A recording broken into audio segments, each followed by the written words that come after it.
cycling. Again, people not respecting the Armageddon. You still there? About my days off this week. Chad, you're muted. He's like, you're coming in Tuesday. I'm not gonna let you get in. Or you're coming in Thursday. Okay. I will say, like, Geddon, no respect to the Geddon ban. I get the Raven ban. I felt that to my face pretty hard, so I get it. But as for the Geddon, that was the ship that I just looked at when this tournament came out, and I'm like, that's going to be the most banned ship of the entire tournament.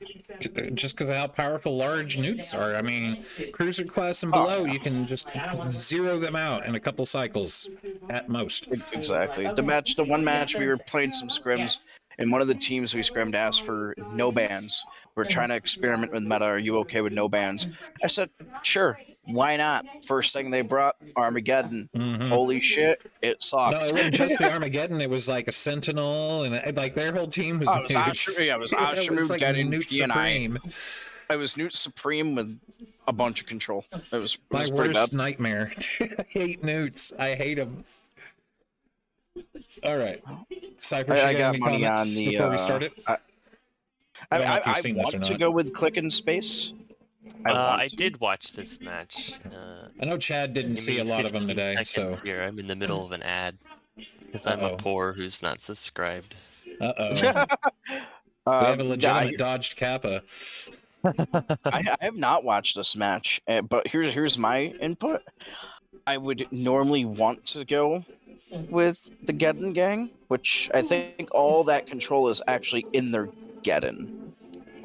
Let's see. Oh right, okay. So this is the armor shield ship gang. Yeah, all the cancer mids. Yeah, Typhoon, like Drake, and Orthrus with an obscure Logi. It's like, what the fuck? The thing is like that doesn't match up well against Drone Bay setup, sadly. Which I'm sure the Merman Stratios plus that Carius are all playing the you can't lock this in the mids, so. Right, and it sucks a lot too because your control with this against drones, like drones don't care about your control. Once they're on you, they're on you. Yeah, they got to go. In my opinion, with being missiles, obviously headshot the auger. I would say go with the risky move and get rid of that Merm Navy. They fit that right. You got like 3-4, lock range. Just you got to free your lock range and hope the Carius is doing bad Carius things and gets wed by the hyena. But this is one of the few matches you saw Carius get through the bans too. The other thing with this is you really can just throw everything on the Orthrus as soon as possible. It's really squishy being an armor Orthrus. I think honestly, if you are Hidden Leaf in this case, you could ignore that exec for at least a few ships. Like the Drake, it's just not gonna rep them hard enough because they don't have the buffer. Hey Emma, how you doing? I would ignore the hyena just because I hate to say it, you're not gonna apply great with drones. Yeah, do Jackdaw hit or miss? I'd get rid of the Orthrus, then the Drake. Yeah, Jackdaw will be at range. Hyena's going to be fast. Orthrus is just a really, really squishy target. That ship is just going to die really easily. Yeah, Orthrus primary, either followed by Drake or exec's probably a good call. If you're double click, I either go Augur. I feel like if you can headshot the Carius, headshot it, but either Augur or Merm Navy. Because Stratios is kind of tanky, and he's going to kite hard. Real quick, I want to say hi to Emma. She is a new EVE player and streamer. She does Apex Legends. Let me give her a quick shout out. Apparently she's went out and partied and come home a drunk girl. So Emma, we're watching clips from the tournament that's been happening. I know a lot of this will probably go over your head, but if you want to sit and watch, and maybe you'll, I don't know, this is like the super high-end play, like where it's a 6v6 format. We're doing it on a special server where all the ships are free, you get all your skills maxed out. It's just about composition and place, But anyway, so did you guys have anything else before I hit the play button? play it. Let's play Play it. it. Let's see Everybody, if we got the call. my if I name's got Fear. I'm kind of the joined by ideal Howard. calls right. We have on the red side. One thing I Double also, Click in while it's space, who setting have up, Rapid Heavy Typhoon, Draugr and links, taking a look at you the get the Drake Navy issue. It bonuses is versus also the Merman, an HML Drake no, Navy, so it is you Shield know, Kite bonus links, just and bonus Rapid Heavies range from on the Double one Click in side. Space. Which might be not great for what appears to be a So those pretty bonus skirm links armor just gonna sprawl emphasis. make them play, you That being can't catch said, me. how much do you want to bet this Myrmidon Navy is going to drop? Even in armor ships, probably. Please no. Ashley, she's not saying anything, but I can tell. No, it's not gonna happen. Web drones are. Web drones. No, Web drones. Holy the self Merc up, Navy Bard. drops Vespas and infiltrators. And, There go out the damps. other All the types of damps. drones. Damps going Armageddon out also from the scaries going to the curators. scaries. Oh, that's actually Jack tells. And missile disruption. Obviously, the Geddon. Damping out the carries so they can't get damped back. It's a really good call. Yep. No, those are missile damps I see on the Foon and the Drake, right? Yes. Okay. And those are most likely all coming from the Geddon. They're going for a top down? That intrigues me. Yeah, with such a low attack bar, that's very interesting. But again, it is an armor typhoon, so The armor phones are just slightly tankier in the shield variant, but it's obviously any T1 battleship that's a Minmatar just doesn't get a huge tank bonus on either side. Newt's going out on the Newt's X. Newt's on the exec and Hyena. I want to get that X off the board. Now those are both going to be shut down instantly. Is that Red Geddon ramming? That's a smart move.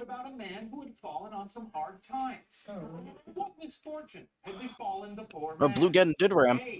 Wow. Just diving in there.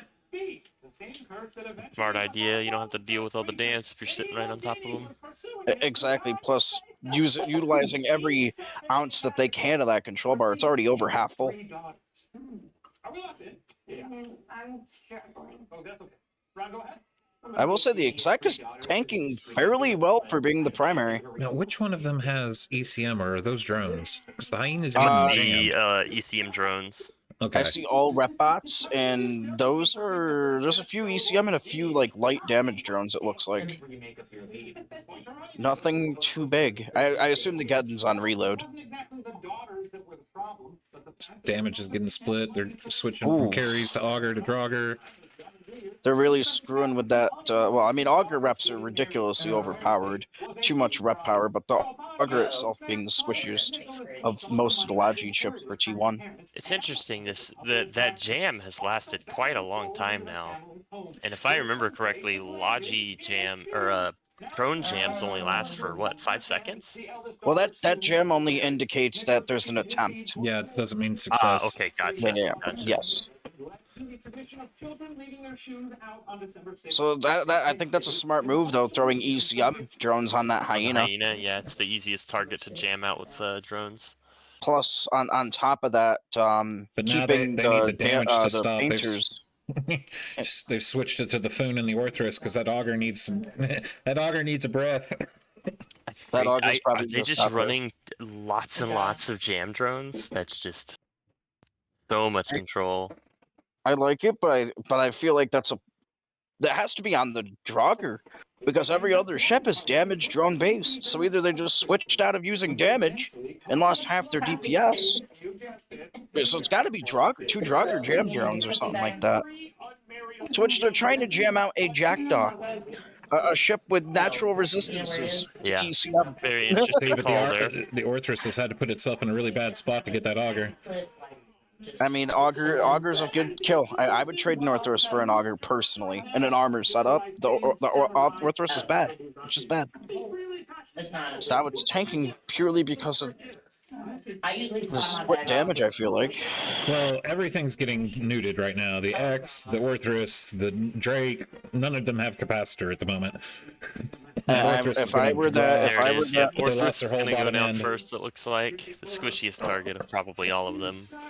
I mean, what's left though for the control bar is purely the Geddon. Notice all the other ships don't have any damps Yeah. on them. Even though they're a drone height setup, they don't have personal damps. So it's all Geddon control. Yeah.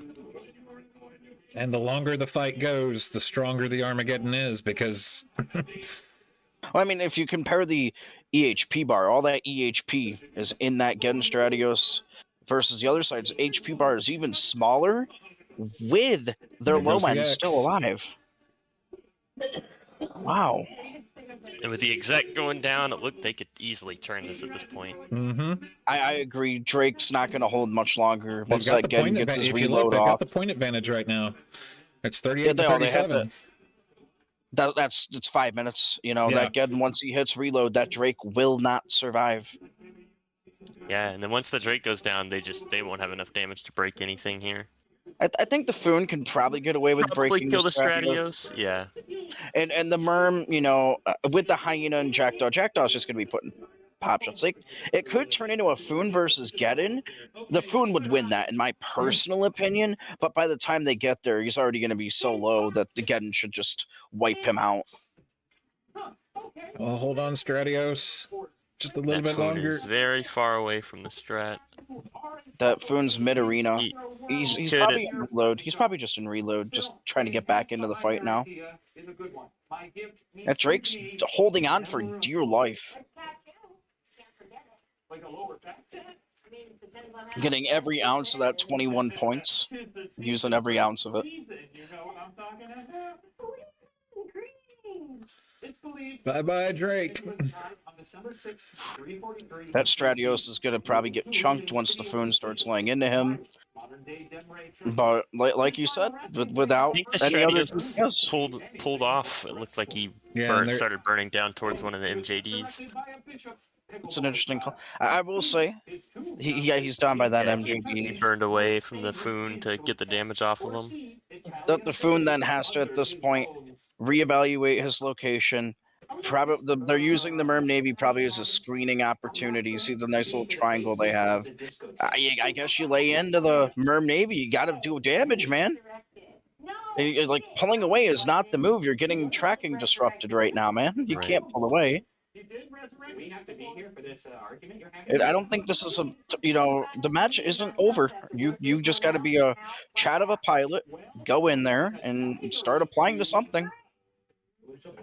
Your Hyena will help you. Honestly, the Hyena should just sacrifice itself. The Jackdaw's and about to catch go something down. for this Typhoon. He can't move. He's dead in the water. He doesn't have cap for prop mod.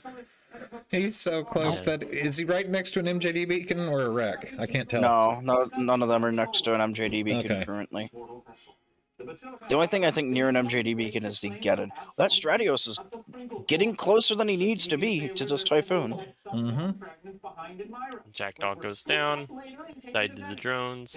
I would ignore. They're probably going to shoot the Hyena just for the sake of it, but I would almost just ignore that Hyena and pound into this Typhoon as much as you can while that Stratios is still alive, and that Merm Navy also entering half armor.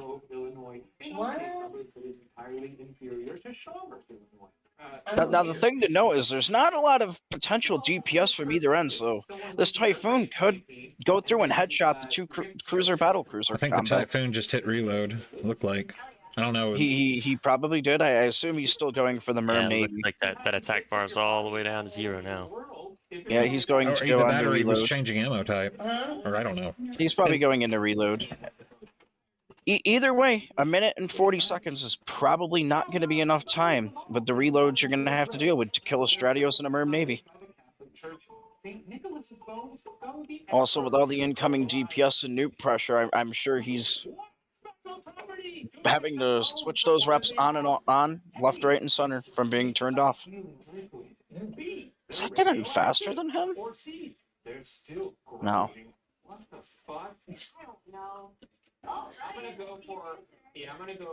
This Hyena's still alive, yet still webbing.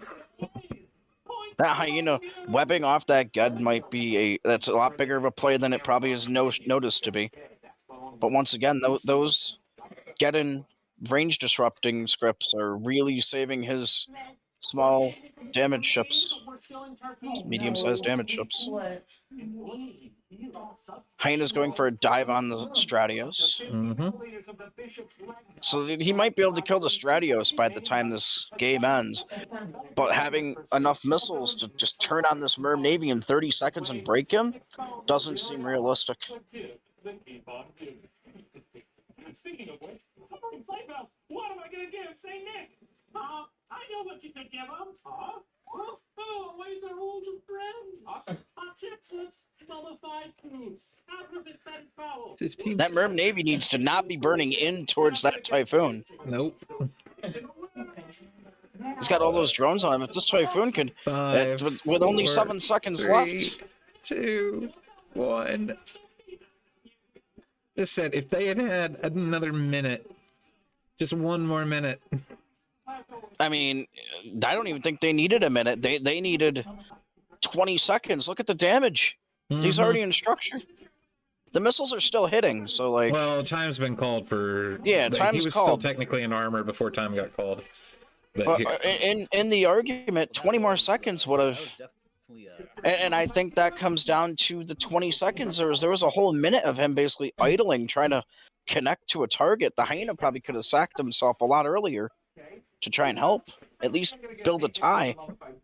It probably took him a second to come to that realization. And I'm really interested. I would be interested to hear the comms of that match. That would interest me more or less. When you get to those points from experience of dealing with those kite comps where you're just trying to catch up to something and it's in reach, you can do it. The rest of your team's just sitting there trying to pop an idea or two, and it comes down to someone says, hey, send that Hyena and get tackles so this Foon can finish these guys off and he could solo the Geddon, hopefully. And then there are a few other guys who are like, man, you probably got to be gentle with the Hyena because if you do get that far, you want to be able to win the point game. Yeah. So it's going to be a comms of just people bouncing ideas off of each other while the people that are still piloting around having to think for themselves and suck in all this knowledge. And you just hope that that pilot makes the right call and tunes everyone out, but takes in the right info. All right.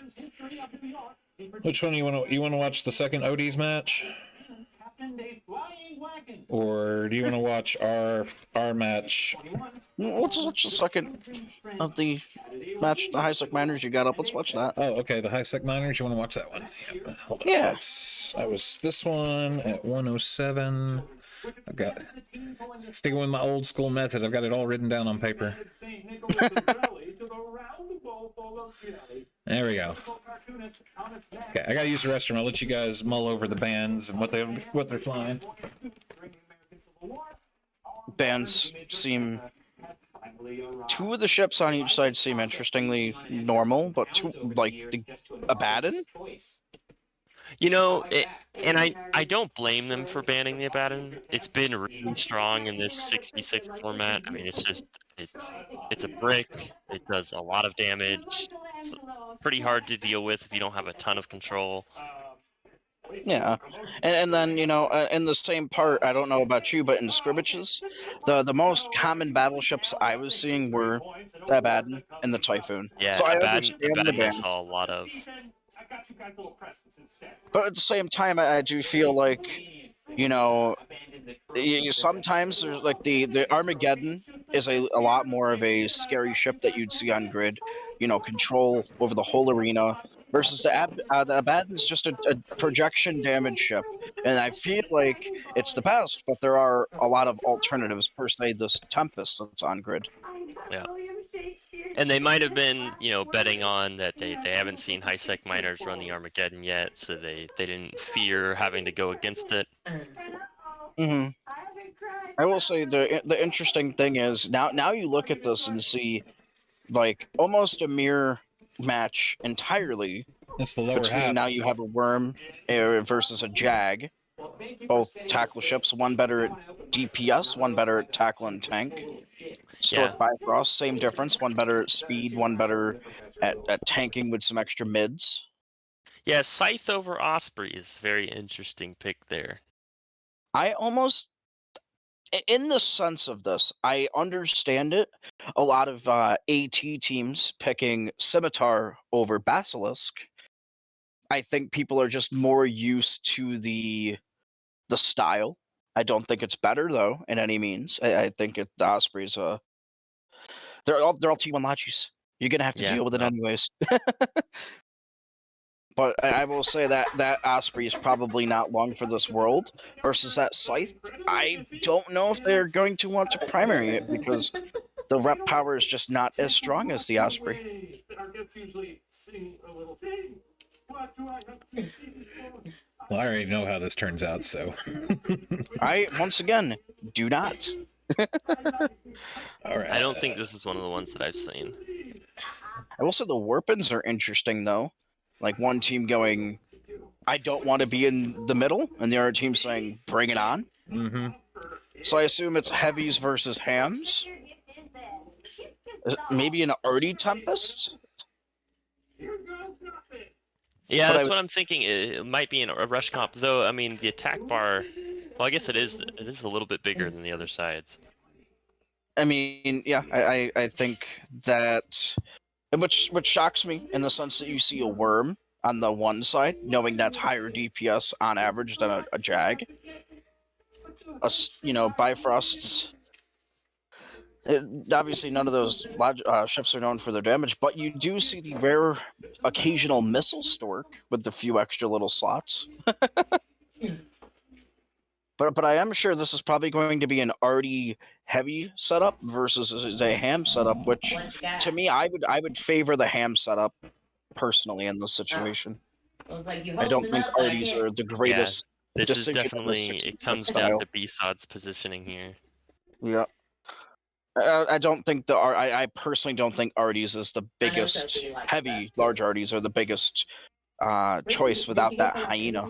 You're not going to apply to much of the cruiser below unless they make a piloting mistake or just burn directly at you.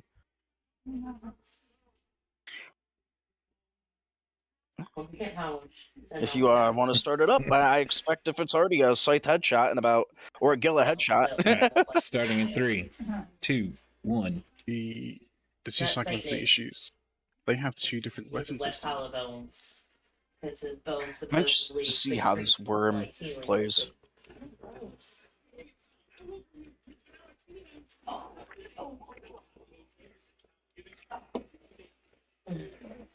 So the worm burns back. Oh yeah, they are definitely ramming. Yeah, Bifrost And that charging in like a Tempest is banshee. ramming. Charging. The Tempest is ramming, so he is autocannon fit then. Looks like straight for the Osprey. Yeah, but he didn't quite get there, so he gave switched up to the on the Osprey. I Cyclone. think just park up on the Cyclone, which I think's a good call. Yeah, I think the worm was kind of positioned there to stop the Bifrost. They turn around. I think it's a good call to go for the Cyclone, not necessarily the tankiest of shield chips. And when you're rushing, you don't really have to worry about killing Logi first. You have enough damage to push through their reps. It's only T1. Exactly. I will say Osprey reps being higher rep power than that Scythe. That's hence why that Gilla might drop at the same time as the Cyclone. Yeah, it's getting painted, nuded, damped. Honestly, this might be a hot take. If that Gilla dies in the next few seconds... never mind. I was going to say it might be a fair trade if you have an Osprey still on grid, but that Osprey is no longer either. Trading the Gila for the Osprey there. Yeah, and a Cyclone fleet. That's not a great trade at all. ECM bots are out. The SOD still has their Gila, which, the drones getting around a lot of the control. The drones, that's my worry, is the drones are the control for high-sec miners, as you see the flight of ECM drones out there. Yeah, on the Stork. I don't know if that's a great call unless they're trying to stop some sort of remote Seaboing of some sort, or projection. And the Scythe is eating it. Of course, they're ramming the Tempest. That's a great call, honestly. You get rid of him, there's nothing left to kill you.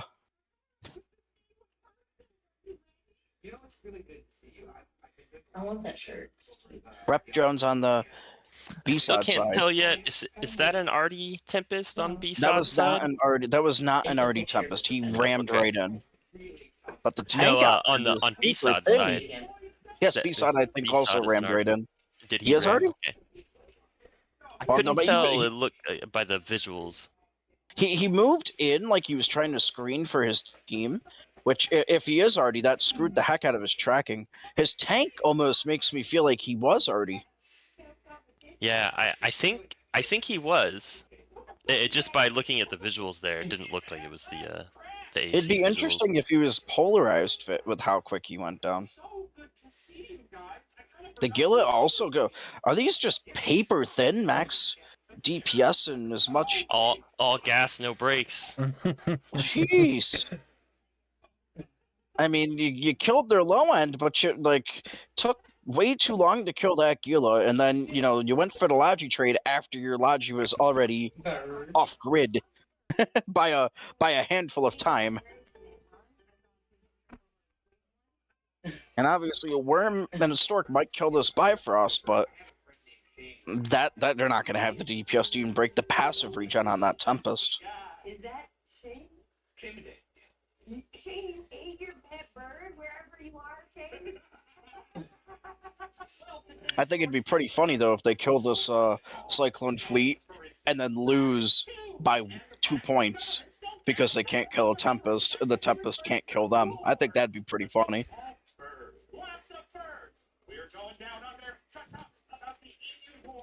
And bye-bye, Stork.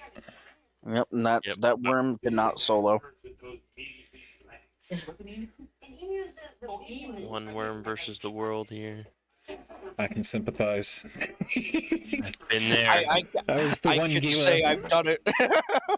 The one Gila with no missile tubes because I burnt them out. Oh gosh. Just as we had the Drake in hole. It's like, oh, Gosh, I was really breaking. rooting for B-Sod in this match due to my personal grief with high-sec miners.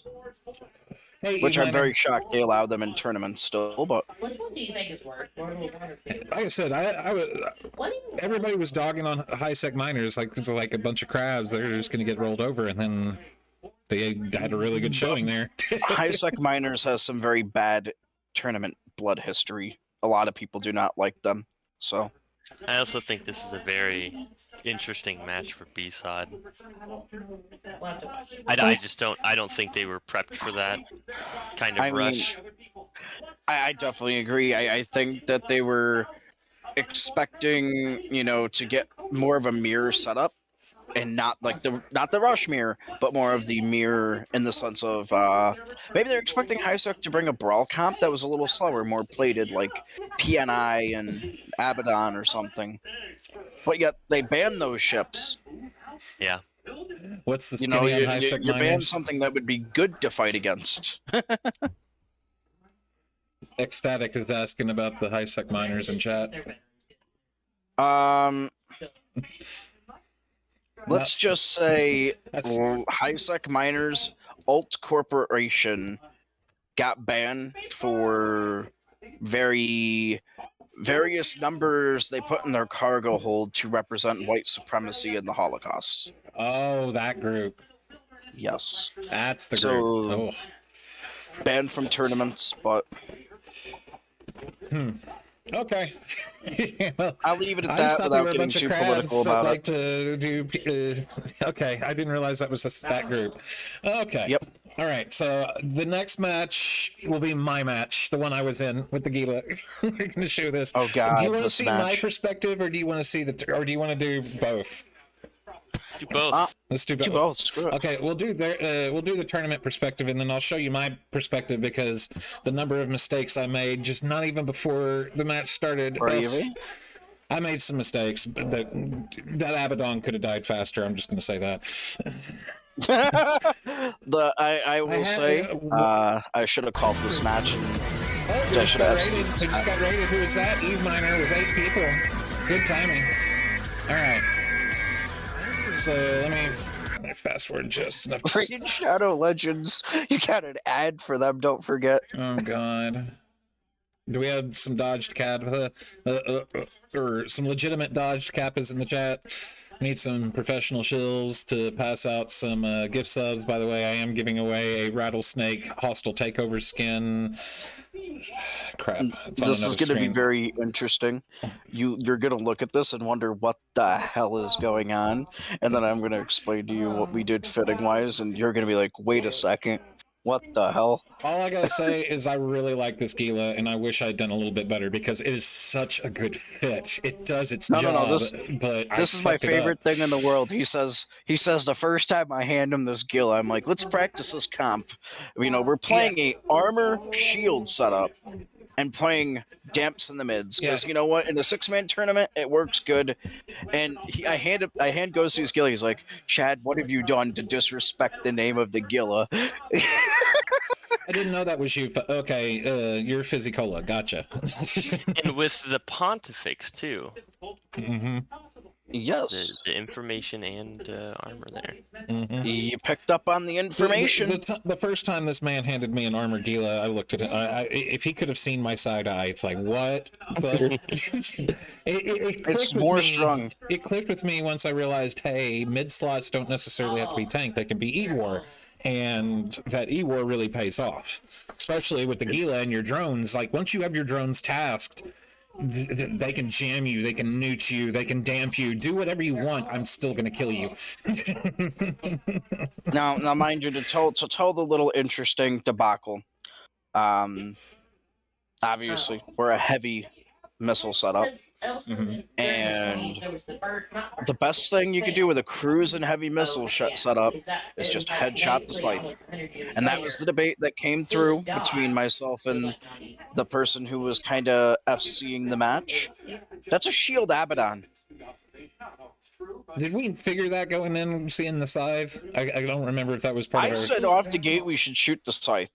And then the Abaddon showed up on grid because they warped in after us. Mm-hmm. And the person who was kind of wanted to call targets said, that's a shield Abaddon. Let's test its tank. Yeah. We get rid of it, we should be able to tank the grid pretty easily. And honestly, even rewatching it from this perspective and the other perspective, I still think going the Abaddon was the best play because... Yeah, I think that's a good call. But it's an interesting call, but like looking at it from the fitting window, it doesn't have that much less HP than a normal battleship. And sure, but I would assume, like, because a regular Abaddon's gonna have a reactive, which just makes it super tanky. Oh yes, but compared to like an armor fit one, not close in tank, but their fit was micro warp drive, hardener, extender, and a cap booster, which put it at, and then the Vrigs were all shield. So it did put it at like a good 26,000 shield hit points with 60 resistances across the board. Yeah, so it's only slightly tankier really than the Dravy Nate. Yeah, exactly, and that's where it's interesting. I feel like I wanted to shoot the scythe, and I was like, take 15 seconds to kill their scythe, might save you 45 seconds to kill their Abaddon. But at the same point with a shield fit, hell, you could be expecting it to be polarized even. Like the casters were asking us to link the kill mail because they thought it was polarized. Yeah, which it's not. It threw them through a loop too. Like Mark, I think his name is Mark, CC Mark, was saying after the match that the Abaddon in that configuration fails, but the way it fails almost baits the enemy team into trying to finish it off when maybe they could have done something better. But like, it's so much damage. It's like if you don't deal with it. Yeah, I honestly think the headshot on it was the red play. I think our mistake was switching to the Navy before the side. We should have went with the original plan, because our plan once we were on grid was Abaddon, Scythe, and Drake Navy, and then we swapped to Drake Navy over the side, but couldn't finish off the Drake before we started losing ships. Agree. Like we didn't quite catch quick enough, and I think Spoons gets kind of just murdered off the bat here, right? Which I'll be completely honest. Well, I'm giving away with the how match. quick Latry died today, that shocks the hell out of me. Mm-hmm. Just because of how that hasn't happened to us in scrims at all. All right, let's turn this on. Yeah, let's let it run. I'm gonna turn on their commentary for this Of one Essence, sorry. because they brag Here on me we and I like have hearing it. Fancy Pants in red and Of Essence in blue. Fancy Pants bringing a Baron, a Immortalist Drake interested Navy, a in Worm, the, a Healer, a Bifrost, and a Scythe. the fact that Alex, we you're here with basically me. mirror What band have we each other. got from Of Essence? Of Essence has We just didn't want brought to deal with an a Armageddon. Typhoon, CFI, No, Or Gila, Sentinel. Exec, The Dami, Donkey, the and only reason Hyena. we say So we've Dami is got a just missile drone core with projection plus armor and hyena nukes. We webs. didn't Drone, wanna and do I nukes. think drone comps in this format were just All extremely the Donnie strong. comps with They the really Sentinel were. or the Sentry drones, just you can't get away from them. Yeah. Plus, the thing about the Dami that I also really like is the fact that it has so many. It's got mids to use if you're armor tanking, droning it. You know. Yeah. And you get nuke pressure. As you can see, they're just balling in on us. We're kind of just chilling. Yeah, they dove in deep with the Bifrost, tie down spoons. But we've already cracked the shields at the Abaddon, so we're committed at this point. The thing that bothersomes me, right, is the joke of this whole comp is the Typhoon and the Exec are propless. They're full propless. It's cap chain. Oh wow, so just full tinker. Yep. No tinker. Believe it or not, the Exec didn't have cap. The Typhoon just fed cap to the Exec. The Exec didn't even have a cap booster. It didn't need it. That's interesting. It was a triple remote SIBO, a local remote SIBO, all T2 medium reps, and one local rep. And it was fine. Like the Typhoon was able to keep a cap stable. And we had Logi drones to keep it up as long as possible. You know, make it a distraction almost. Yeah, see, now we got the Abaddon in the hull, but we're losing the Thune. Yep, and the Hyena, you know. And it's at this point that I realize this is when I go for the MJD, because I realize the Thune's going to die, and it's going to be either me or the Cyclone next. And I've got the range projection. I see Kirk is moving, finally starting to move. He did not move in the start of the match, and he made sure that he's like, I should have moved. I was so focused on shooting shit. You know, those match vibes really kicking in. You know, like so much to do. We got to just pilot. He didn't move at all. I moved a little too quick, and I'll talk about that when I show you my perspective. And that freaking train. This is where things are interesting. I'm not really holding, barely in there. Yeah, because at this point we're all in on the Drake. We're all in on the Drake. If we went for the Scythe headshot, right? I could have potentially traded myself for maybe the Gila or something like that. Like the Gila would have been a better move almost too. Just quicker DPS off the grid. There's where I take the MJD because you're half whole, and I'm like, okay, I need to get my range profile back because I have 70 kilometers with my and the Cyclone now is also hard tackled. They're kind of splitting DPS, which I don't think is the wrong call, but you know with the Exec down, I think that's an interesting call to split DPS there.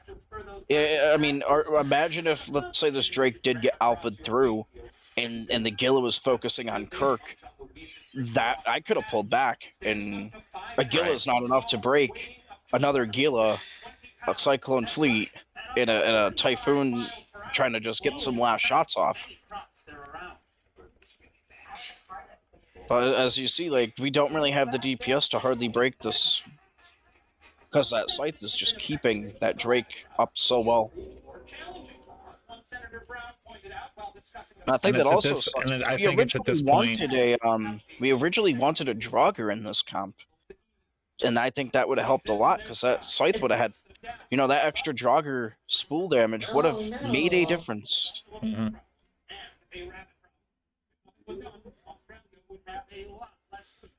And I get ready to watch Ghosty try to solo the world. Yeah. Oh wait, he burned his guns. Yeah, it's at that point I burned my guns out, and I'm cussing at myself because it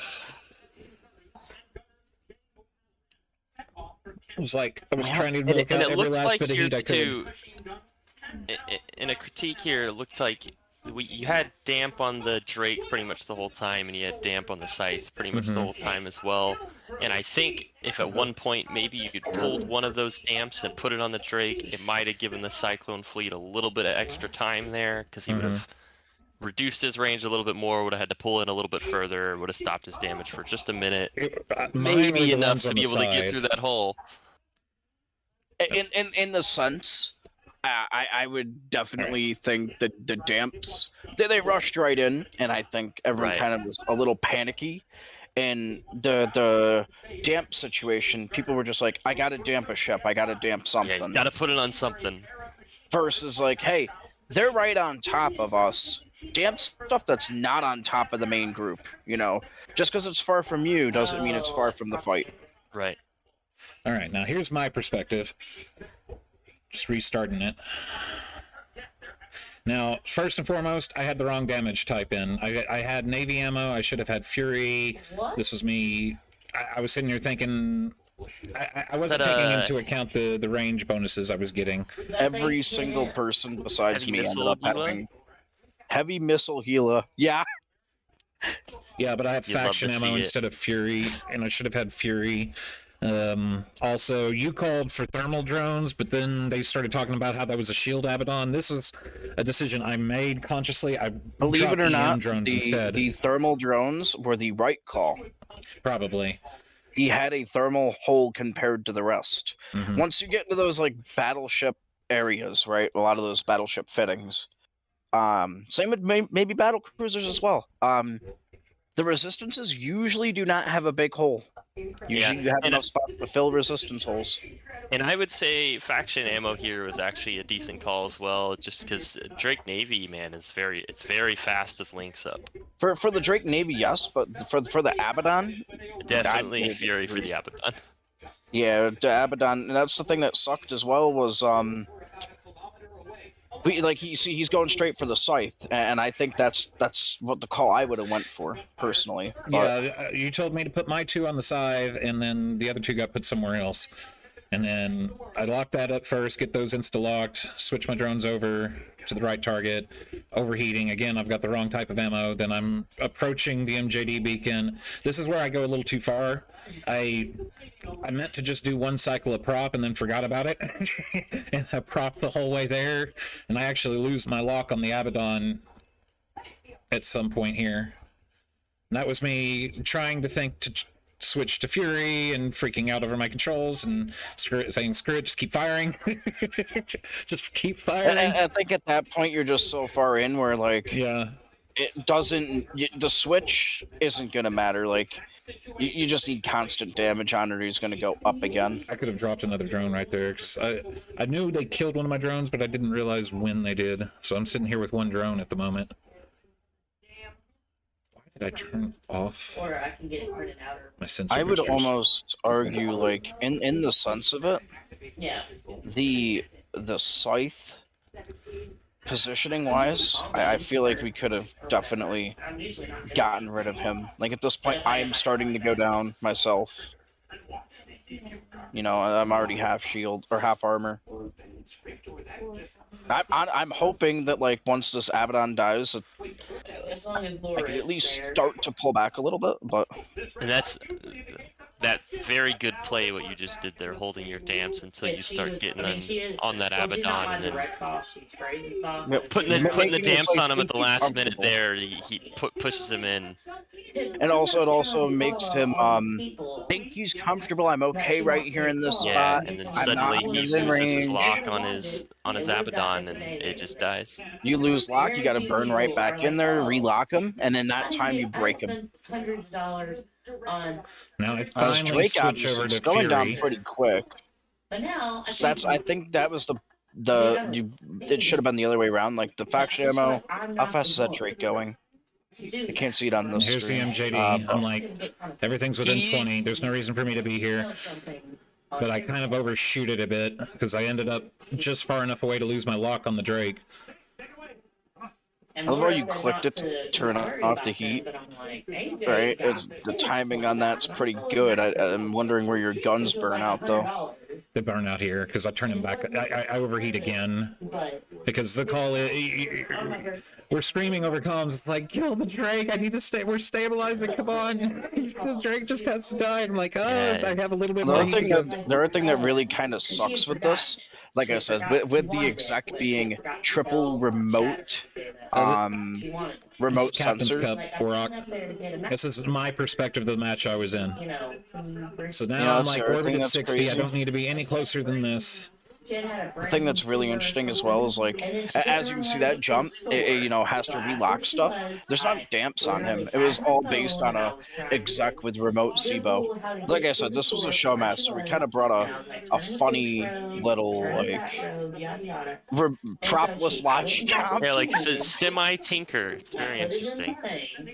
It's something no one would expect. And here's where I go for the extra overheat. Because I get distracted by my cat battery, and I only meant to overheat for one more cycle, and I it's like, no. And then that second cycle goes off. It's very scary heating on Thunderdome as well, because heat on Thunderdome is very janky. Yeah. Okay, hold up. I'm going to pause right here. Hold up, cycles. Cyprus. I want you to see this crap. Look at my drones. They're on the Drake, and they're going to switch to the side without any input from me whatsoever. Yep. You have to reapply drones. I constantly, while I was flying on Thunderdome, you just will spam constantly click F. Yep. It was like turn off heat, and it's just like get fucked. Yeah, I'm like, no, he was in structure. He was in structure. I mean, the thing I find really interesting about this is imagine if you just went in, killed that Drake, and it was you, Aguila versus Aguila, but there was a scythe on grid for you to alpha.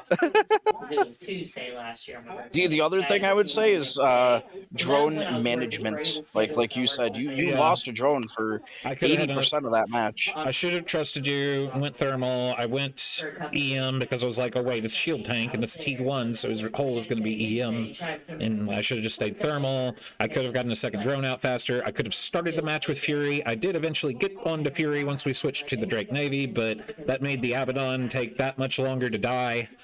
In addition to me not having a single drone, or only having a single drone out there for way too long. And in the other example too, the Cyclone was also running factional ammo for reasons unknown. That's it.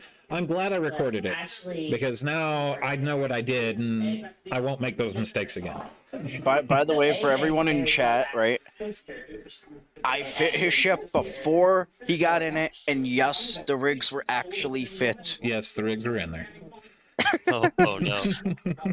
It's the inside joke of the channel.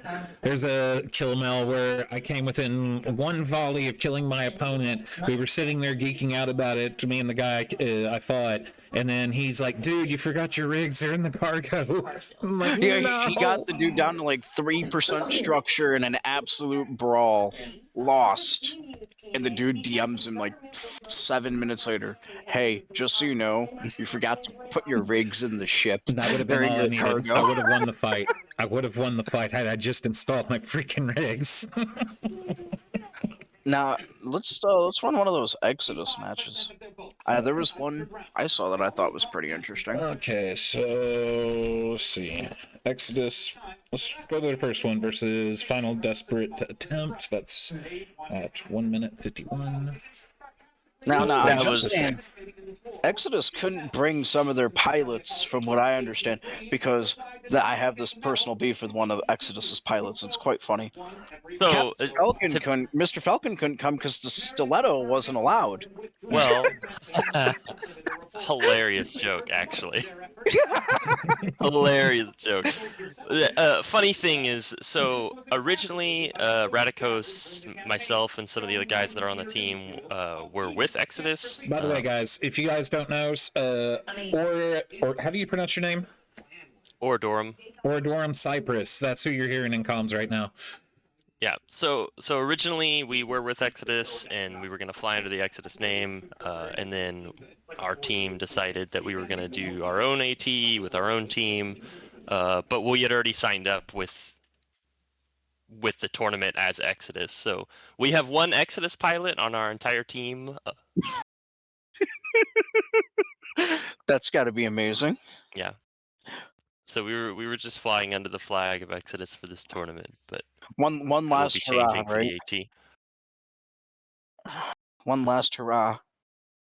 Yeah, there was a great meme that was going around. I'll have to link it in your channel. You should. Now, you know what's the real funny thing about this? There's a few matches where they mistaked other teams for Exodus, and every single time they're like, you're gonna expect to see that missile Kitey, which they're one of the best teams in the world at, and they weren't even like Exodus wasn't even playing. They just messed up who was playing in the match, calling for the wrong team. But every time they always go down to you guys being a Kitey missile, group every time.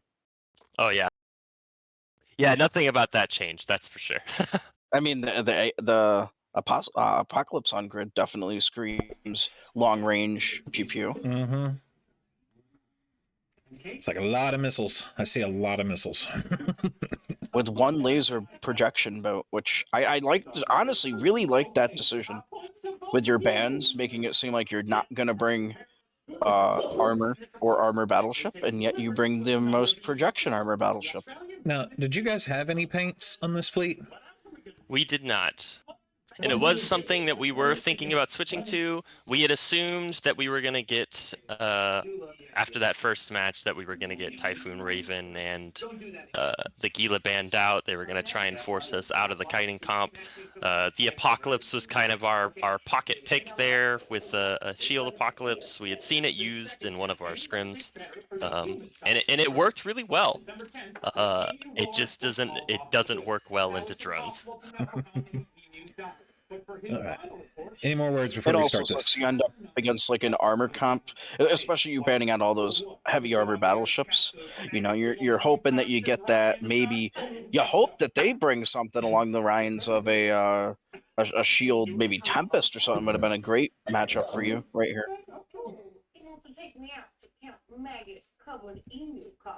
All right, I'm gonna start it up. And I linked that good old meme in your general channel on Discord. See what we got here. Yes. Making fun of Radicos being with Exodus. That's great. You're gonna have to explain the joke of Falcon and the stiletto after this match. All right, countdown started. With that guarantee, however, many farmers knew they wouldn't survive out there for long, and so while the countdown's going down, I'll kind of give you what our perspective as a team was here. Originally, so we typically our bans were the Armageddon and the Dominix and Carries, so we didn't have to deal with the drone comp. We left the Dominix open, sadly, for this one. We were a little bit afraid that I don't think these bans here are correct. The Abaddon, it should have been Hyena, was what our other ban was. We were afraid of dealing with Hyena from Vultra's team. Yeah. Yeah. Hyena's the most powerful ship for that spot almost in this tournament. And I think that's why they ran the Vengeance here, because the Hyena was actually banned out here. I think that Abaddon is wrong. Wouldn't be the first graphic they got wrong. Right. Exactly. That Vengeance just cruise controlling in. Yeah, so this is where we were confused at first. So they dropped the sentries. We weren't quite expecting that. We were pulling range. We were gonna take an MJD on top of them once their drones got on us. They dropped the sentries. So we were kind of conflicted here on whether we should MJD in on them or whether we should just keep pulling range. Or when they started pushing in on us like this, we decided not to MJD and we went in on pulled back in on them. And I think that was our biggest mistake there. We should have just taken the MJD. I think what was their interesting call on this, right, is that they're almost predicting the MJD, and it seems like they're starting to pull away a little bit, like a couple of them. Right, and that's what we were thinking too. We saw the sentry drops, and we figured that they were just waiting for us to jump on them, and they were going to just abandon the sentries and put out the regular drones, and it would have been a very interesting fight at that point. So we opted not to, and I think that was a mistake here. At this point, we're pushed into a corner. Those sentries are easily applying at that range, and our Osprey gets headshot here. You're in an interesting spot where you're trying to go for the Logi trade. Actually, you had the jump on it, but Now you realize he's kind of just too far. Yeah, he's just too far at this point. The Vengeance is a good clear. Obviously, he's trying to burn in and get some sort of tackle on something, but you lose your Jackdaw pretty quickly too. Yeah, and we were just pinched into a corner for a little bit too long there. We just took a little bit too long to make a decision at this point. There's a bunch of different ways that this could have gone. I will say, and what really kind of does suck with this, even with the jump, with that blob of sentries, no matter where you jump, they're gonna pretty much be able to at least apply to you. The idea was to jump basically right on top of them, but we took too long to make that decision, and they had pushed in a little bit too close. So our jump at that point would have been too far off them to really even do anything. Oh, I assume obviously it's all heavy missile, except for maybe heavy missile, rapid heavies. This would be Samfor's. Interesting. I mean, rapid light Orthrus. That's about it. Yeah. And this one was definitely a clean sweep.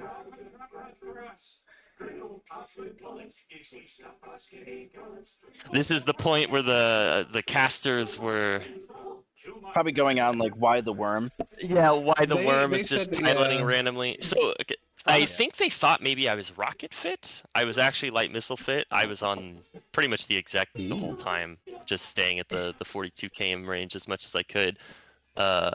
The only reason I didn't pull into the exec until now is because the exec was very close to the Stratios until about this point. I was afraid of getting neutered out, and at that point, we only had the Apocalypse left. So. Yeah, the interesting thing, you guys banned the hyena, and that's another thing they could argue is why a worm in this situation? Well, if you're banning out the hyena, you know what I mean? Like, that's a good ship for you guys to have, but obviously understanding why you wouldn't want to go against it either, just slowing one of your guys down, it could be a potential free kill for whatever you go against. Right.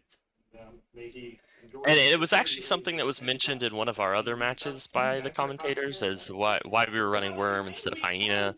And of course, like, it's just damage and tackle.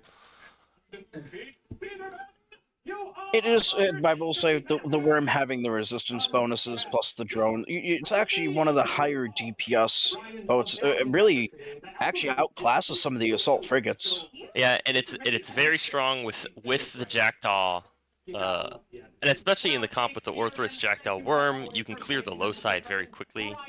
We just had very poor decision making in that match. Eve University, this is... Did I see this match? I'm not positive. But... As opposed to this match, we were on our game. We were on our A game for this match. We did not want to lose to Eve Uni. Yeah, same bands from you guys. Well, the Desire band. This time it was the Dami band. And then they went with the interesting Sentinel Raven ban. Which the Sentinel ban kinda, to me, feels like an out of left field ban, but I definitely say when you have a Draugr on grid, I kinda understand it. But I don't know. I feel like Sentinels aren't something... I personally, we discussed early on, Sentinels seem like they're scary.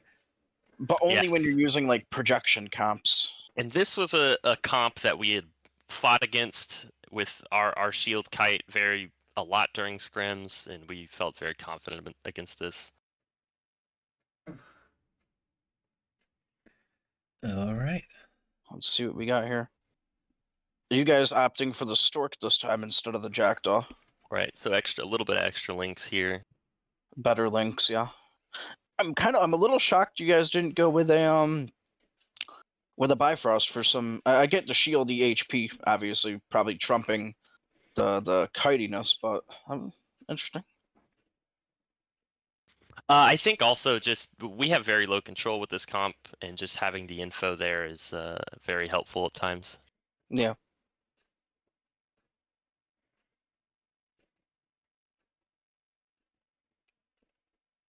Zoom out. Is this a cruise film? Incredible camera angles. No, it is rapid heavy. I was gonna say he started a good 20 seconds late. Yeah, rapid heavy Foon. It was heavies in the Cyclone and rapid lights in the Gila. They're just all burning for that MJD beacon. I think this was throwing the casters off too. They were like, "What kind of guns does he have?" Well, and so this was very interesting, and I think Eve University just they made a really bad call there. They split their comp a little bit. Half of them were kind of burning away, but the Draugr and Retri burned pretty much straight in, or they MJD'd straight in, I think. I'm not gonna. That I'm does probably not seem gonna interesting. really. Like, I mean, I did what they really watch need to be doing in this stuff on sense is the, having that Ashimu and Retri working together to maybe like I see that And like the technically, opening the is Draugr definitely your worm in the stork right now. Yeah, know- so and it was mildly unintentional, I won't lie, but I was kind of pushing their team. I was pushing their exec kind of a little bit closer to the Cyclone and the Gila here. You see the Cyclone and Gila are kind of going topside, and exec's running from me, and then in the worm. And I think you're getting a nice sandwich up right now. at this point, the Gila worms get on the exec here, and it just melts. I'm very interested in this, like the fact that their Ashimu is going sub 200 some, on and off just about 200. He really needs to be screening into or getting something tackled for his team to project onto. Same with that Retri. It's like, what are you using a Retri for if you're not trying to at least get some sort of hard tackle on something? Like they're playing very back. Like they're clearing drones. Like I understand that, but you need to kill something. You're already down your Logi and halfway through a Prof Navy.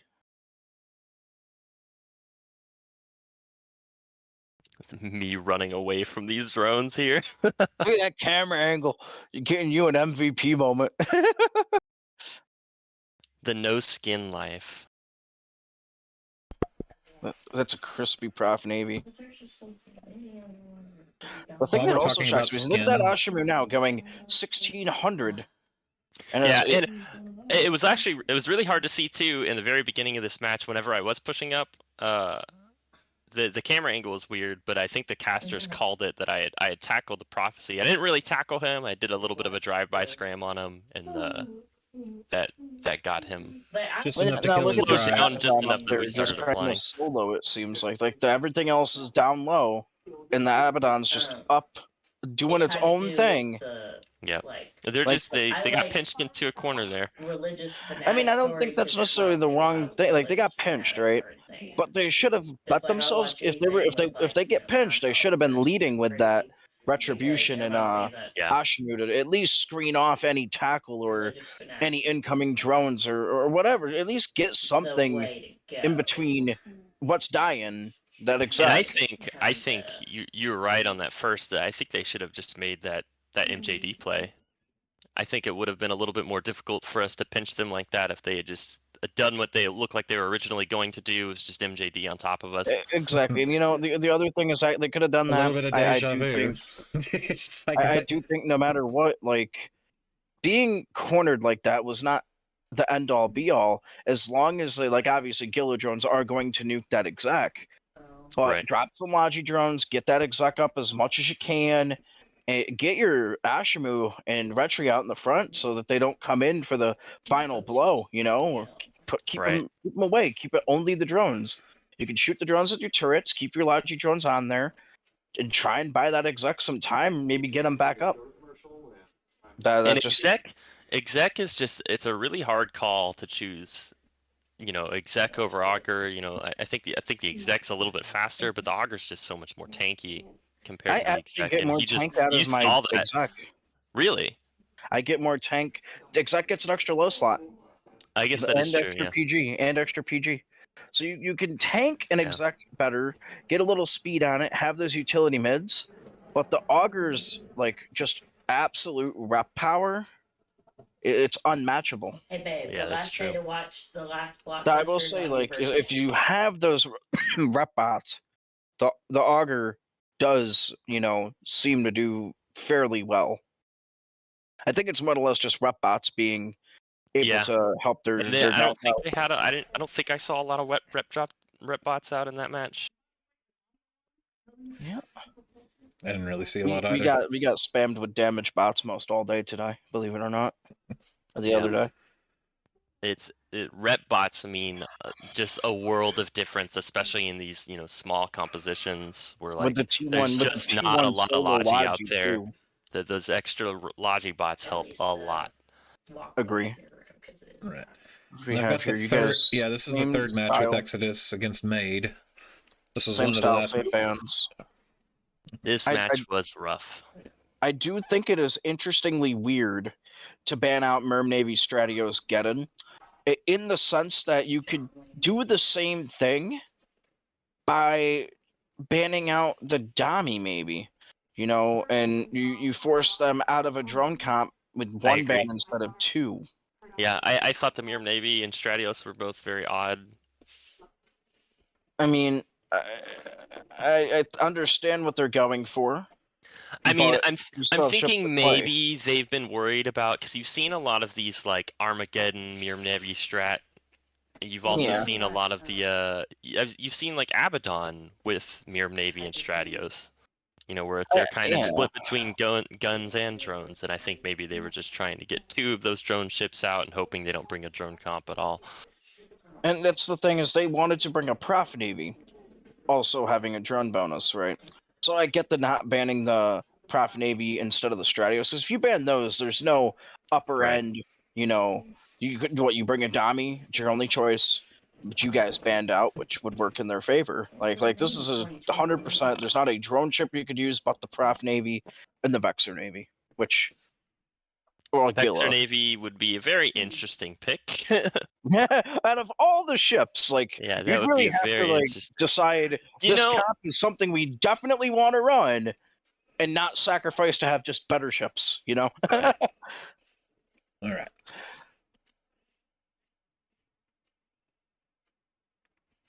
I do like their comp though, Draugr, Ashimu. The Vengeance, interesting pick. Yeah, that Vengeance there was their linchpin to winning this match, I think. And I think the commentators made the same call there. Was we didn't kill that Vengeance early enough, and it was so easy for him to tackle things down. Let's see how MVP he is. They also had a fun time saying the pilot's name. Blow me one Kenobi. It's Blow a great me name. one Kenobi. Yes, I played against him. Interesting. Also, you switched up the roles. I see you got yeah. There's Art Gravy in the worm. Yeah. Our original Gila pilot had to leave. What was also interesting, Art was in the Fleet Cyclone in another match, and now that will switch. Yeah. Moving me from the worm to the Gila, the difference in those ships is just one is faster than the other. Otherwise, they're basically the same ship, except for one's bigger. One's beefier with some rapid lights, and one's light missile lights. Otherwise, you know, same drones. Well, it's mediums versus lights, but it's I hope Art's drone going into ship the with 42 km range. So you've got the X painted. But looks like Art's going in on the Vengeance. I mean, which is smart going in, they end up tackling each other. That's a good move. That's what Art really probably should have done, is just 1v1 the Vengeance and said, you're not tackling us.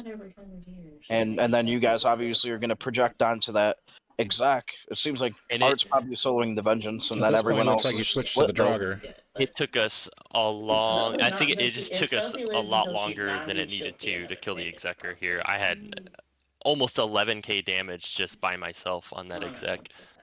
I mean, the damage being split definitely showing you got pretty paints hard on the here. Draugr, and both of them are still getting hit. Yep. The damps were rough through this one, I think. Yeah, right now they got your low end kind of. And there goes the worm. There goes Art, obviously clearing that Vengeance off. And tackling each other, it's probably the best thing to shoot. So what actually happened here was that the Draugr and the Vengeance were very close to each other. They're about 15-20k off of each other.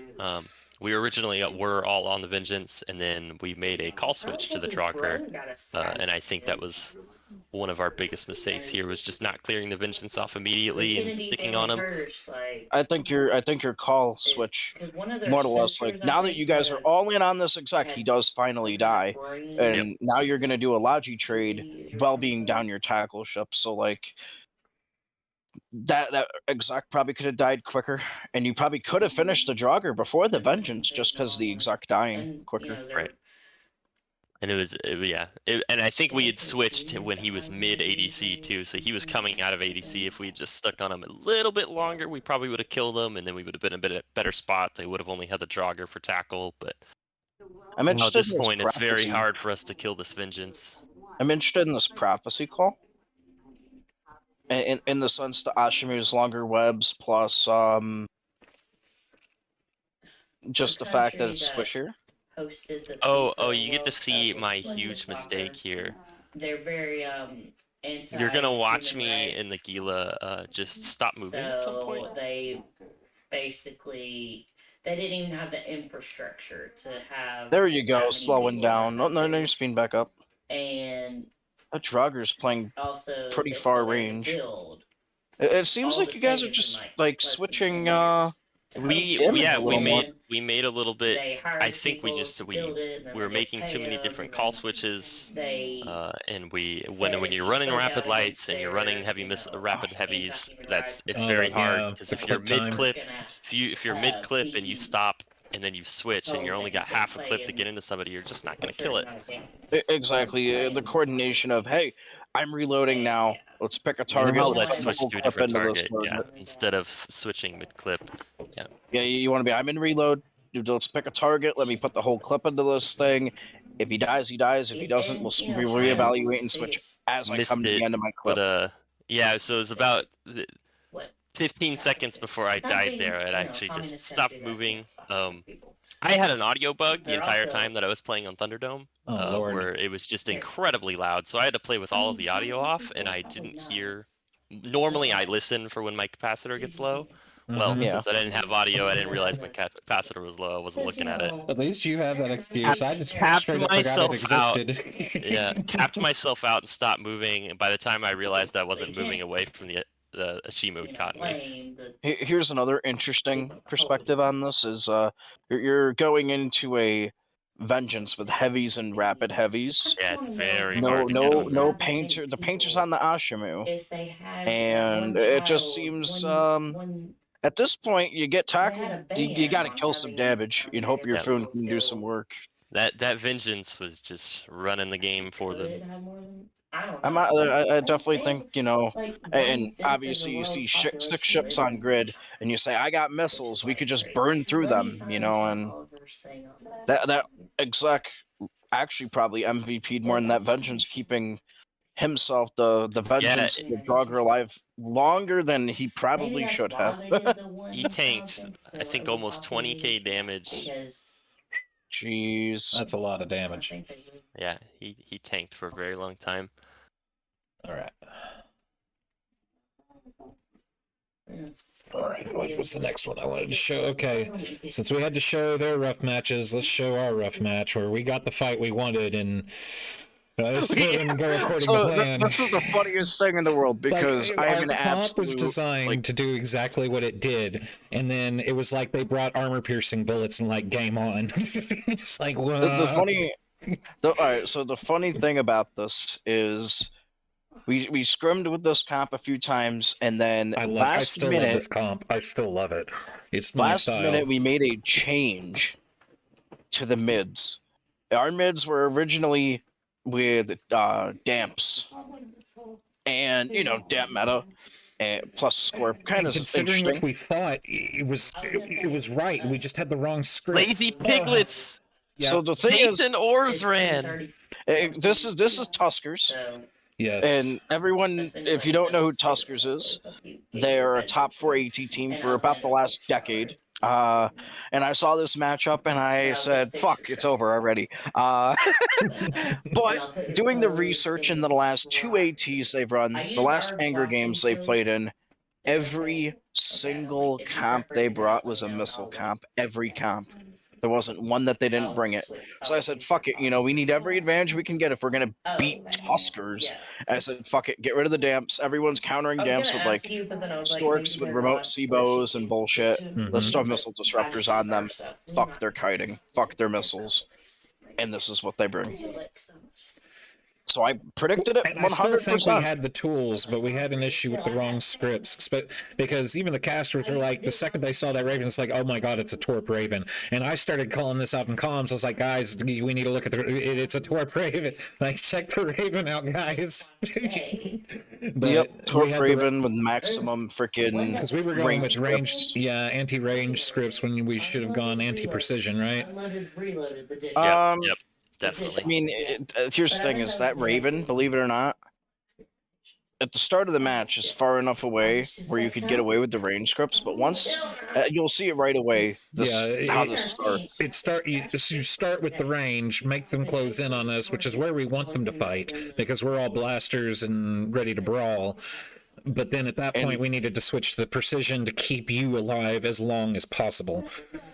The funniest thing thing we needed was precisions. You gotta turn your prop off. Yeah, you gotta. I'm about to get pissed off, Josh. Just The make sure funniest he thing- can't apply as much as possible. Once again, another Tinker comp. So that's exec propless, and I have a cap transfer to him again. So you'd think that would help us in this situation, but well, as you come to see, it doesn't show any of the fancy UI of me neuting them all out with my full Newt Scorpion, by the way. Yeah, we forced them onto the Scorpion. Yeah, they wanted the Sentinel to begin with, and we're like, no, the Scorpion is the tank. Deal with the taunt first. And that's the thing is, like, as you see the Ravens starting to come in now, he started off pretty far back. At this point, the switch should happen. And going for the Osprey, he burned right into scram range off the gate. Yeah, I mean, it was the right target. He was right there. It was Yeah, the he's right tanky, target. but we can get him off the board. That's a lot of damage that we take off you. Even though It is, the Raven and- was the big hitter, but the Raven alone was not enough to break you. The thing is now you're looking at, I'm starting to bleed, and the second we kill this Osprey, I'm like, I might be okay. Might. Toys throughout. I don't It's see off. any jams going out. No jams on the Scorpion. No, it's all They are jam. on. But The UI was screwed up at UI this is point. actually broken. I also am Oh, full okay, Newt fit. interesting. I'm also full Newt The fit, first day by was the way. full of glitches. This was first day. Gotcha. Yeah, and like I said, I'm full Newt fit, and I don't know why our. Can you back up for a second? Actually, Hold up. How go long? back about 20 seconds. That vengeance. Why is that vengeance way the hell over there? And the Brutix. What are they shooting? Is that the Osprey? Oh, You the mean- vigilance. Yeah, the Yeah, they're down Vigilant there and the in the Navy. Brutix are over there on that Osprey. Yep. And then I feel like he dies, and they kind of took a while to get back into the fight. Mm-hmm. All those rep bots. All those are rep bots. Yeah, Besides, like at a this flight point, you're of calling light all drones. every last bit of logi we can get on the Scorpion right now. Oh, I remember watching this match the first day, And and I honestly, I remember think I the thought it was comments that the casters were making about how they thought it was interesting you went for the Navy Osprey first instead of the Osprey, and they were like, oh, maybe that's the move. You just bring Navy Osprey, and they forget which one's which, right? You accidentally go for That the wrong Osprey one. was a solid, like, he's Yeah, pretty he's far very off. far They're off. all- Yeah. The call should have been here to just, because the second I go down, believe it or not, our exec is pretty worthless. Hindsight, I think it was probably the Raven or the Osprey. What was the actual call? The Osprey or the Our call clone? was the Osprey because he burned directly into our faces. Because it turns out But that, this that Raven Raven was sitting sort of on a us at glass 0. cannon. I think getting rid of the Cyclone Fleet here is a bad choice. The Raven's sitting right next to that Vigilant. Look at that. Free kill. It's free. Well, not really, but yeah, like, just go the other way. Now that I'm dead, this is the thing. That exec cannot do anything. He's capped, dependent on me. Yeah. The tank has to hold. The Yeah. tank has to hold. Though, and if you lose the Scorpion there, and if the next target they go for is the exec, then that's actually kind of good for y'all. Because if he's cap relying on the Scorpion, if he goes down after he's the just a Scorpion, waste of time. Yeah, he's just a waste of time for them to take. Which comes down to now, can we break through a Cyclone Fleet fast enough? Which, once again, I think if they brought, per se, a If they brought a Scythe as a Logi, I think this match could have went a lot differently, just because of those reps. But this was the comp we kind of were leaning towards. We had an AT comp that was set up like this as kind of a joke to throw into scrimmages to just kind of fuck with people and not show our hand and just for the do random fun 6v6 shit. format, the Scorpion, I swear it's Laper still. I think I want to see somebody bring this comp back out and try it again. I kind of do too. I think that, by the way, before I got on to discuss this, I reworked the whole thing just in case people do want to scrim it. Because I will say, the messages we got the week leading up to this Captain's Cup weekend was just like, that's just not conventional. And other teams are just like, can we just go to the next set already? We don't even want to do this again. Yeah. Like, those were the messages we were getting. It was pretty bad. Marvelous results in scrims. Yeah, the results in scrims for the week heading up to this people thought was Armageddon, like 9-0. and that's why we had to permaban Dami Armageddon with this comp too, because Armageddon would just shut it down. Yeah. The nuke pressure, like another thing we ran into, believe it or not, a lot in scrimmages in the beginning was just nuke Damis. And I was like, nuke Damis seems so good in this setup. It's just a replacement for the Geddon. Pretty much. And then people phased out of it a lot. The other thing is you can't ECM. I mean, unless you want to waste your time ECMing drones, the ECM on those ships is worthless. Right.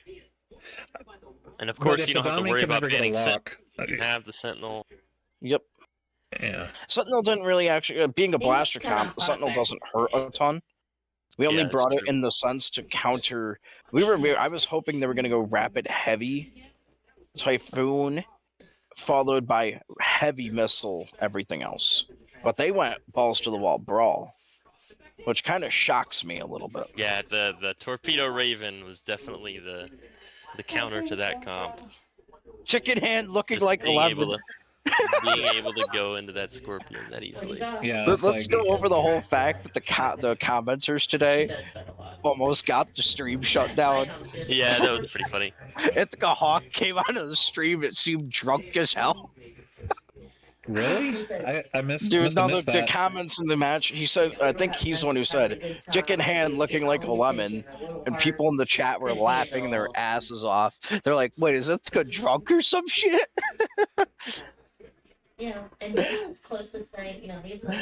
But, all right. Now, any other good matches, or? Yes, I'm going to show you. Now we're going to watch. I was hoping Azurlight would come, but he's still he's not ready to review his matches yet, so we're going to watch it without him. But we're going to watch Rejects versus Piglets next. It's a very good match. That was probably the best match of the whole weekend, in my opinion. I have not seen it. You're going to love it. You're going to love it. All I know is it's great. The team you just went against, and had high hopes, like we could pull off this massive win to a team that we were not scrimmage partners with, but like some of those guys we scrimmed with, scrimmage partners for AT, and other guys we scrimmed against Rejects. And your first scrim was against with these us guys. It did go horrible because we were just pulling out random shit and like let's not even make a comp, but test ships individually. That was to the see day how I they realized do. I did not need to be flying the frigate because I was dying 5 seconds into every match. All right.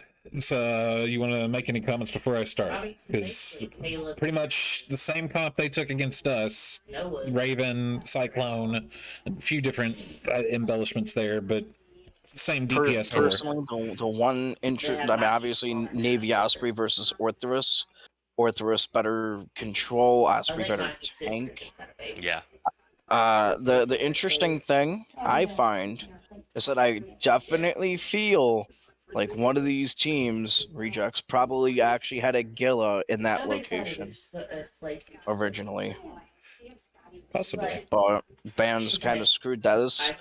So you think the Orthrus is filling in? I mean, Hyena's a good call, Jackdaw's a good call, Osprey. Obviously, all these ships seem very meta. The Osprey Navy, unless it's, if it's ham fit, I think that might make a little more sense than the Orthrus. I'll give you a I clue. like the I rapid want to light. say it was heavy missile fit. Well, the piglets is cruise. Because of work and everything. That's a cruise A raven. cruise raven. That is a I like cruise it. raven. I like it. Versus, I think, a rapid heavy on Yeah, rejects. rapid heavy raven on rejects. Yeah. So, what? And again, Chad, this brings back to the point we were making that day. We need to be zooming in and seeing what their ships, because the casters called this was like, everybody was again like, what the heck is with this Raven cruise missiles? They were like, I swear to God, if Lazy Piglets brought a gosh darn cruise Raven to this match, brought a Torp one to my match, if they brought a cruise one to our match, we would have won. Exactly right. It's like, damn. They did their research too, apparently. They definitely did. I expected them to. Mm-hmm. Which also shocks me in the sense that we do project as a brawling group, mm-hmm. and I'm very shocked. I wonder how I guess Shield Rush does beat in Rock Paper Scissors. Shield Rush does kind of beat Armor Control, but also kiting Shield usually I also wonder if they does caught beat wind Armor of, Control. of the taunt style we were going for, and they knew they were going to have to break the Scorpion, so they brought the torpedoes. Oh, they had no clue about the Scorpion. Okay, they just knew about the fact we like blasters and armor, like close range control comps. Yeah, and that stands to reason. If they knew about our favoring a Scorpion, why wouldn't they ban it? You know? Yeah, no, I don't think that they want. If they here's the thing: people see a Scorpion, they either want it or they don't. Some groups really like that kind of stuff. Let's run this. I'm interested to see how this goes. Because they're also right on top of each other. Mm-hmm. Once again, Logi headshots would be expected. I think that is what happens here. I think they trade Logi. And another interesting call with that Orthrus, if he is rapid all light I know fit. is Zera was pulling some god mode clutch Logi saves today. Yeah, I think that's why the last match was so sad. If I'm in this match, top end, shoot that Osprey, Jackdaw, and Orthrus, shoot that Hyena. You get rid of that Hyena, you get rid of that projection and extra application. A match where the Hyena lives with like 10% hull. And he was like, Look at that Hyena pulling back so fast. Mm-hmm. And so I'd have to go get her. Still got all the drones on it. Osprey headshot. This is where I think it's interesting. Rejects running Logi drones. Lazy Piglets running damage drones again. Because that's how you trick or treat. You don't, you can't cut one. Orthrus trying to screen, but getting caught. But Zera's too good. I would make the trade the Orthrus for the Osprey. That's the trade I would They make. have 2 target painters. Oh yeah, for the trick or treat thing. Wow. I mean, and I guess that makes sense with Cruise Raven. You definitely want the TPs. So close to hull on that Orthrus. Or no. I also wouldn't be shocked if you're utilizing maybe the Hyena for one of those painters with the bonus. Yeah, I'm assuming Raven has one and Hyena has one. Jackdaw, I'd almost say could be a good opportunity for one as well, with the ridiculous amount of mids you have.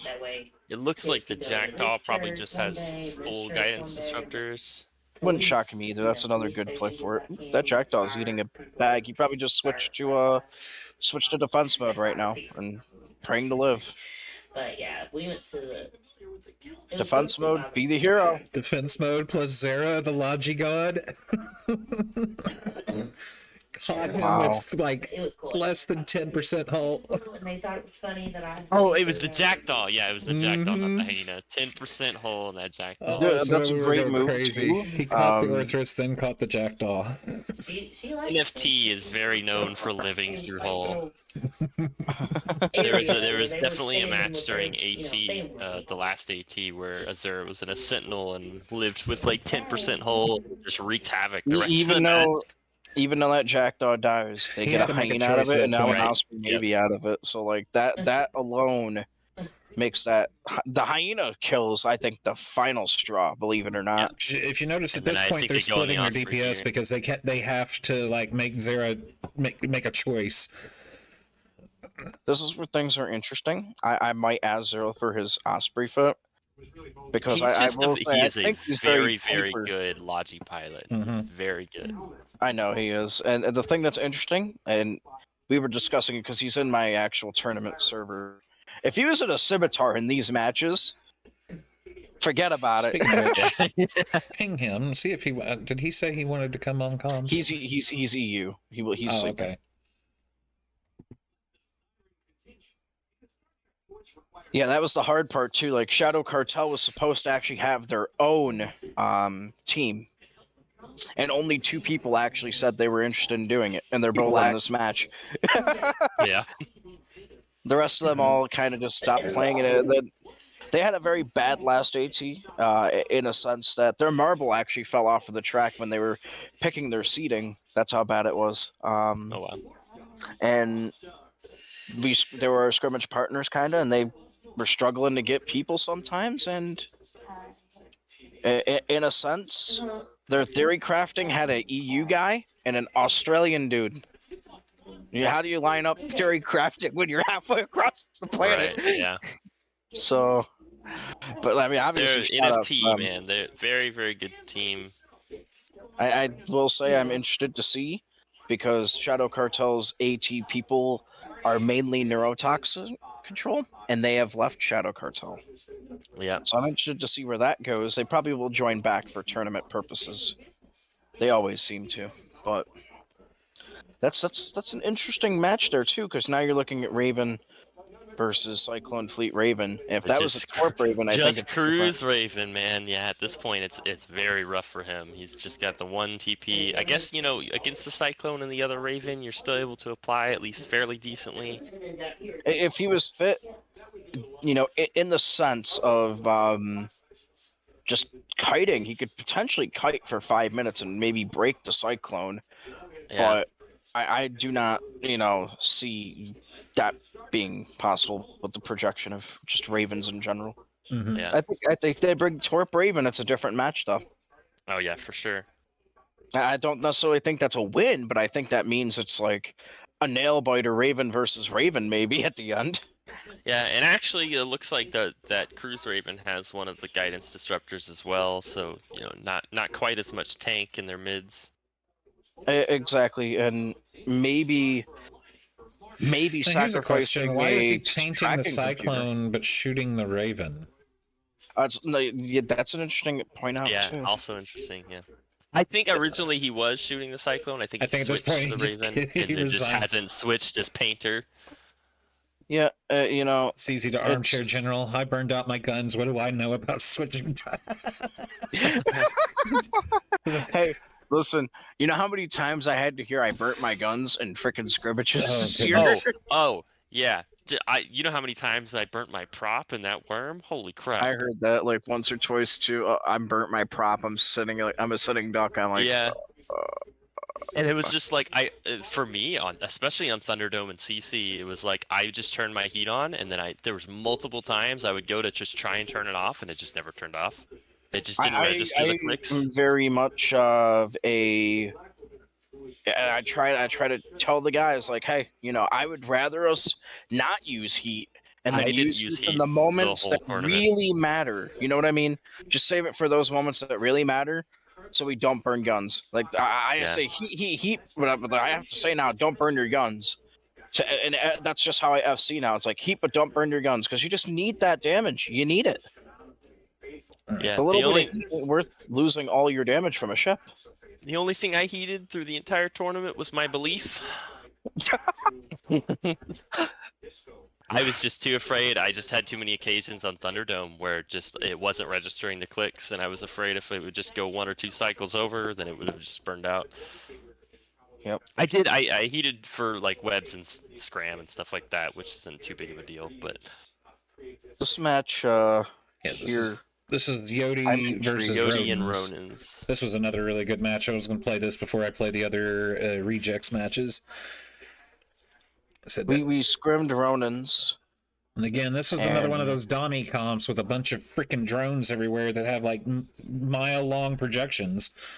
Yeah. The thing that's going to be the deal breaker for this match for me is that Hawk just needs to get in on, per se, that Merm, Navy, or Augur instantly. And just, you gotta get a headshot on one of those drone ships or their Logi. Interesting call here, bringing Navy Brutix in replace like of. it. I assuming that they originally had a Cyclone fleet. They banned the Cyclone fleet themselves too. Oh, they did. Oh yeah, they did. I That's actually interesting. like the Navy Brutix a lot. We did some just looking at it. It's interesting. Shield, good point out. I didn't notice, but the damage on that thing is absurd. And maybe he's rail fit. Oh, I would assume he's rail fit, yeah. Which, arguably speaking, I think a Merm Navy might do better. Yeah, and Brutix, man, it's just such a good ship with the tracking bonus. It is. You at least get the drones and the extra mids, though, with the Merm Navy, plus an extra link slot. Yeah. All right. I don't know how much what the tank difference would be between like a shield Merm Navy and a shield Navy Brutix. I'm you get the surprised extra there's mid not like slot, a trait there. I'd assume it's a little better because that extra mid. Yeah. And arguably speaking, the thing I think they might have done was go with the shield tank Brutix, use the extra lows to hull tank for that just little bit of extra.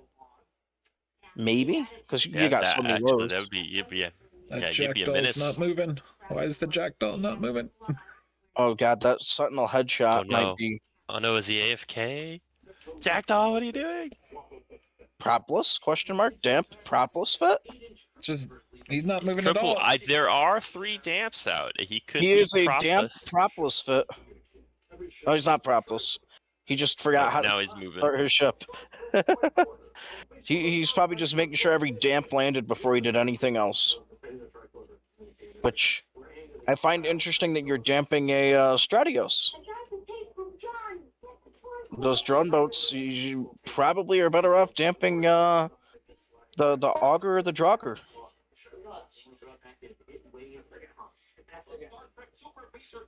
Nice all damps on the Sentinel.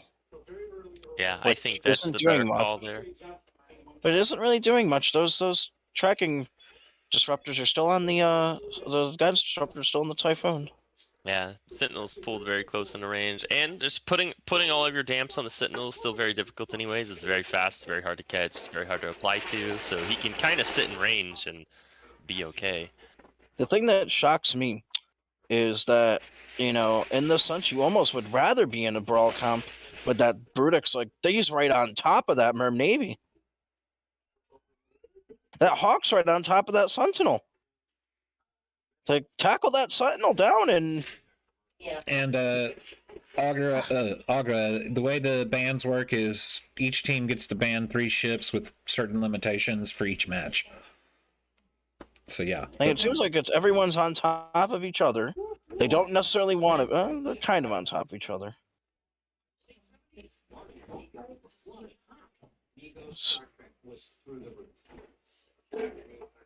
I think what this comes down to is I'm very shocked by the way the Ronins is not. They're keeping them at arm's length. They have the projection. They don't. The thing is, though, that the difference is in this sense. If you're using the Brutix, you have to worry about your own tracking versus missiles and drones do their thing. Right. So being that Brutix pilot, he is a very good pilot. We'll say he brought some very interesting projection ships against us that require the Jackdaw use the MJD here? I know, she's... Maybe. Can't remember. I don't think he did. No, he was going to, but he got too far away from it. Now, what was interesting, though, is that Brutix Navy pilot, very, very expecting of that guy to bring a shield rail Brutix from Scrim. He brought a lot of ships of that, not trying to ruin Roan's comps, but of that style, and he has definitely piloted them very well. So, let's see now. The Stratios is forcing them back in. I get their calls to try and get a headshot on the Sentinel or Draugr, but this Augur switch probably could have happened a good minute sooner. Same with Gang. They probably could have went for that Osprey a lot earlier too. And you know what it is actually, and now that I'm thinking about it, from him not moving from the very beginning until kind of like the last second there, and then also him thinking about taking the MJD and then not. I think the Jackdaw's triple damp, so he doesn't have any kind of cap booster, and it's very cap unstable, running all those damps plus the Plus, the trying to dragon keep at it the same alive. time. He's trying to stay alive. Oh gosh, he Rep needs harder, to. He's rep tackled harder. hard though, so that's gonna be the end of his life. Yep, scram down, neuted out. I'm wondering. I feel like that is a Newt Dominic's, which And it's first kill, man, at like 5 minutes. This is a very, very slow, methodical match. I mean, look at the attack bars. That's like basically nothing. it is basically nothing. I'm very shocked with the amount of drones you have that you don't just switch to maybe and you got your sentry blob out there. You know, switch maybe to get that Osprey off grid. And I mean, you got enough damage, it looks like, to break the Jackdaw. Just took so long to kill target down. Maybe putting those drones on that Osprey quicker. Getting rid of that Logi. Worthless is neuted. He's neuted out. He's sitting still. And Orthrus probably is going to go down, but once again, dependent on like that Osprey. Now. The Stratios is chasing the Osprey. It's a Newt Stratios. That Hawk needs to just sacrifice himself to keep that Osprey up, which would hopefully keep this Orthrus up. Which actually, he just pushed himself out of range of the Orthrus and sacrificed the Orthrus to keep himself alive, which I remember the commentators making the comment too that they just kind of left the Orthrus to die here. You can see the Osprey just pulled away. They just left them. I think that's the right call, but in the sense that this Hawk is just approaching the Stratios, and it's taken him a good solid minute since I made the call that maybe he needs to just tackle the Stratios and get him off the Osprey because he is a Newt Stratios, which he has finally done. So now the Osprey can run free, but he's going to the other side of the arena opposite of his team, sandwiching the enemy between himself and his team, which is not a good position.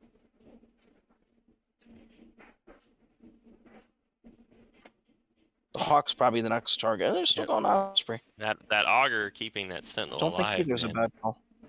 Ghosty stream went down. Again? It's giving me loading circles. I'm still seeing it for the moment. Yeah, I'm seeing it. It hasn't locked up for me. Maybe it's just me being... Quick, F5. Hold up. Pause. F5. Is anybody else having trouble with their stream right now? You're back. Okay, you're back? Okay. Yes.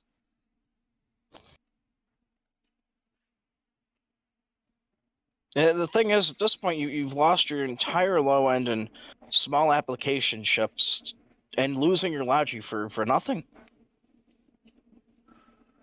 I have to imagine that match going on so long. The longer the match is going, the more your mistakes the more they're getting. Yeah, they're starting to get strung out a little bit.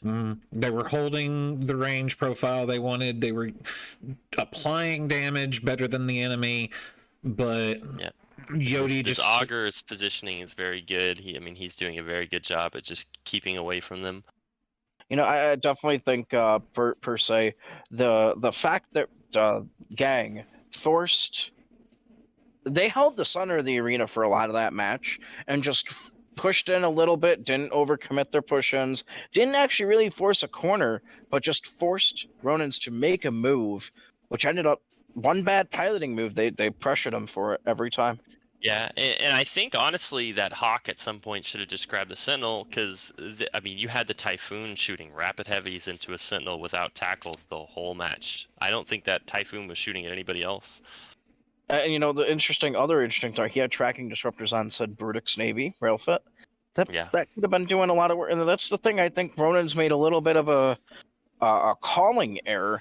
If you're not going to be able to track to those small ships, maybe you got to move up to something a little bit bigger. Maybe you just got to, I know you're kind of kiting, but either A, you got to tackle the Sentinel with the Hawk and just get it off grid, or B, you just got to, even if you're kiting, just commit to killing something big. Load close range ammo, Fury, and just go in and try and maybe get rid of some damage and then pull out after that, using your Hawk. Hopefully your Jackdaw, maybe sacrifice an Orthrus, yes, but then you just pull off and you've already killed something like a Dominic's per se, and you've removed over 40% of the damage off the grid. All right.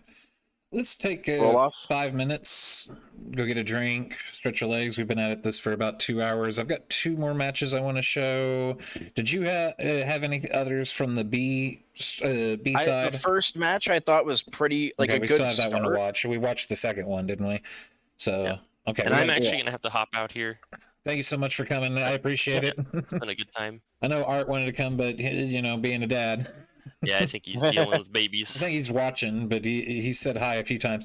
All right, guys, we're going to take a 5-minute bio break. Exclamation mark draw in the chat. Let's give away that early bird prize that nobody rolled. We're giving away a Kiki.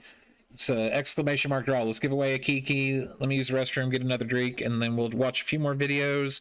And then we may switch over to the game because apparently new things are afoot in EVE Online. We will be right back. All right, I'll catch y'all later.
All right, there we go.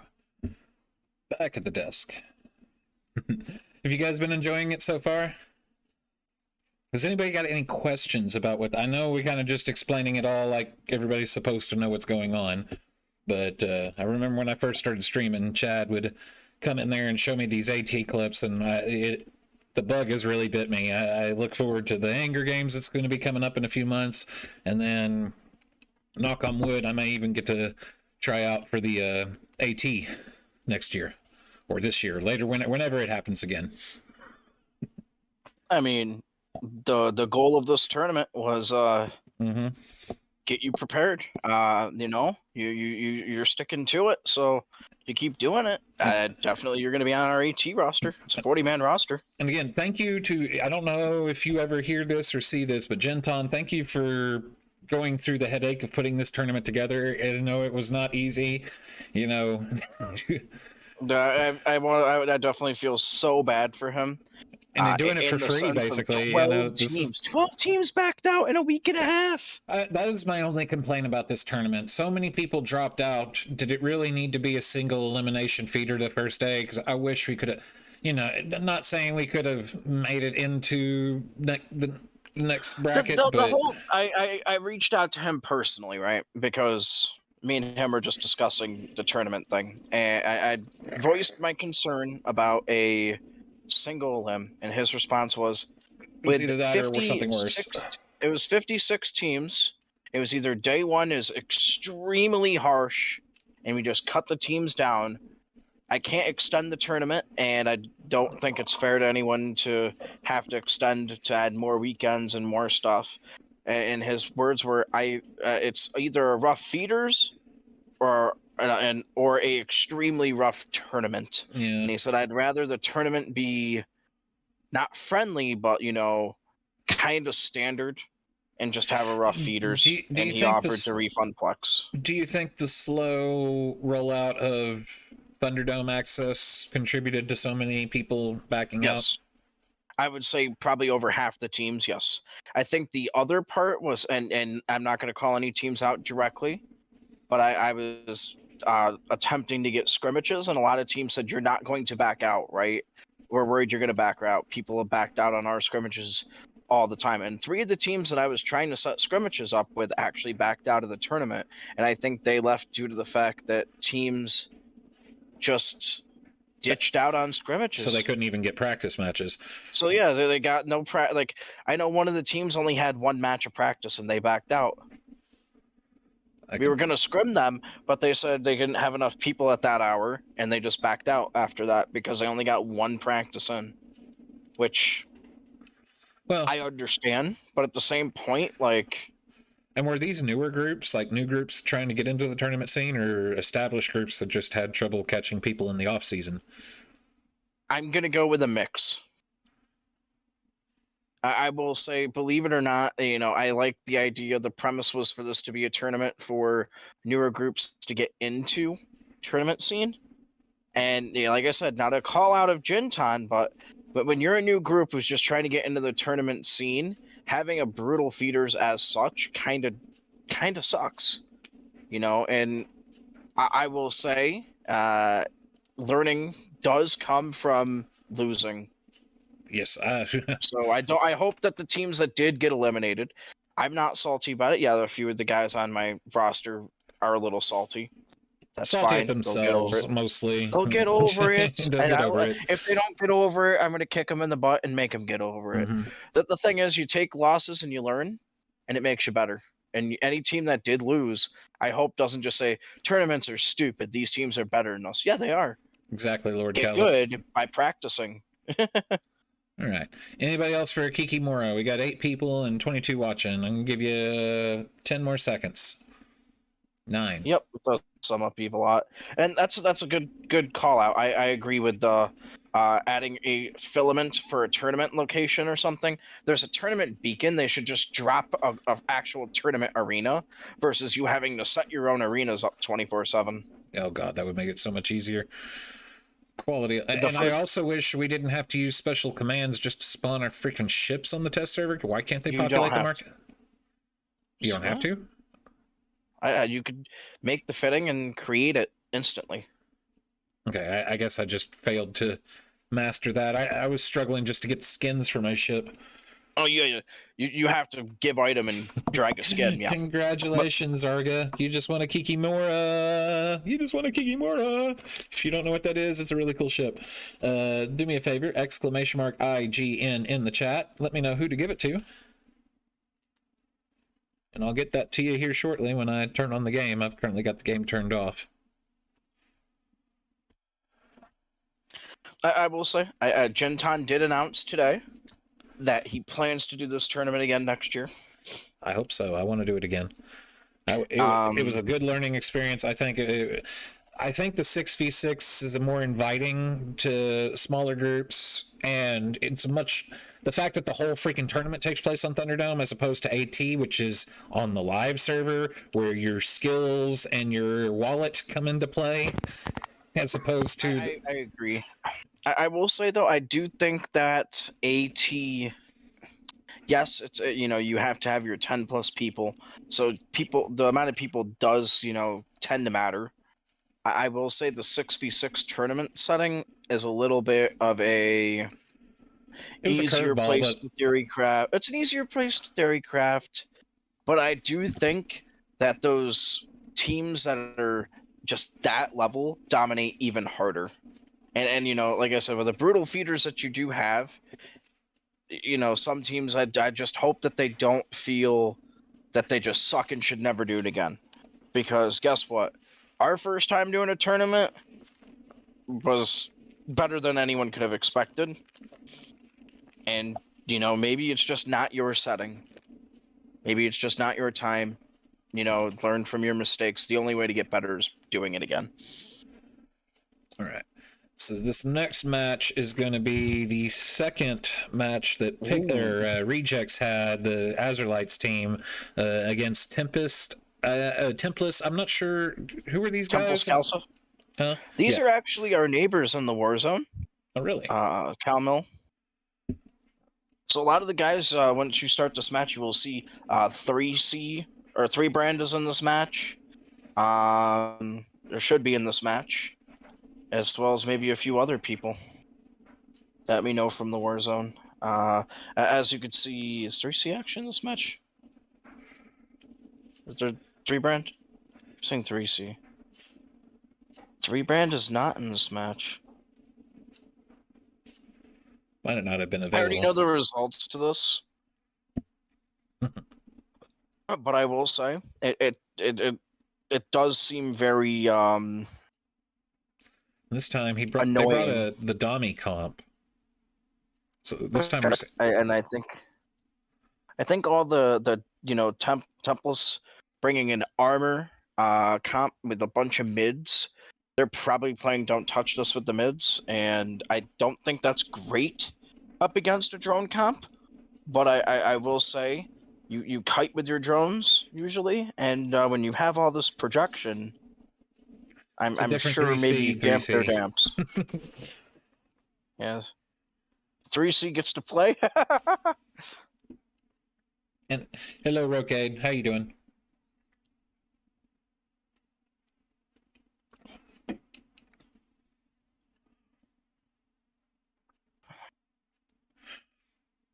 Pretty much, yeah. Everybody was rocking armor fit shield vessels because they wanted the mids for E-War. I don't know how much that necessarily matters in this sense, because like I said, drones. But I will say they headshot that Jackdaw. Yeah. This is where I wish Azerlight, they're still a little salty. Or I don't know. He says he's malding, but it's Azerlight, so is he really malding? Dude's got such a cool head. Interesting call to go with this comp with the hyena ban. I know they definitely wanted a hyena instead of a crewer. I'm sure the Dusk pointed that out pretty heavily. Look at all the damps. Damps for everybody. You get a damp, you get a damp, and you get a damp. I don't think the damps really matter though, in the sense that it is a drone kite setup. Yeah. But I will say they're not getting much damage off. It feels like that damage bar is 0. I don't think they can get the locks on what they need to put the drones on. The drones can auto-aggress stuff. Like right now, that's the premise. You do have a set of drones auto-aggressing the Cyclone. You have some drones sitting in space doing nothing. Like I do feel like, are your drones not auto-aggressing, guys? Or can you not assign your drones to a target that can shoot something? Yeah, like Drone Bunny on the fly. Again, it's easy to make these comments on the side, but they're the ones that have to do it in the field. Exactly. And obviously, I think they're at a point of panic. You see your Stratios and Exec are tackled, and you're obviously not breaking stuff. And the E-War in the mids actually shocks me. I was expecting it to be a lot less.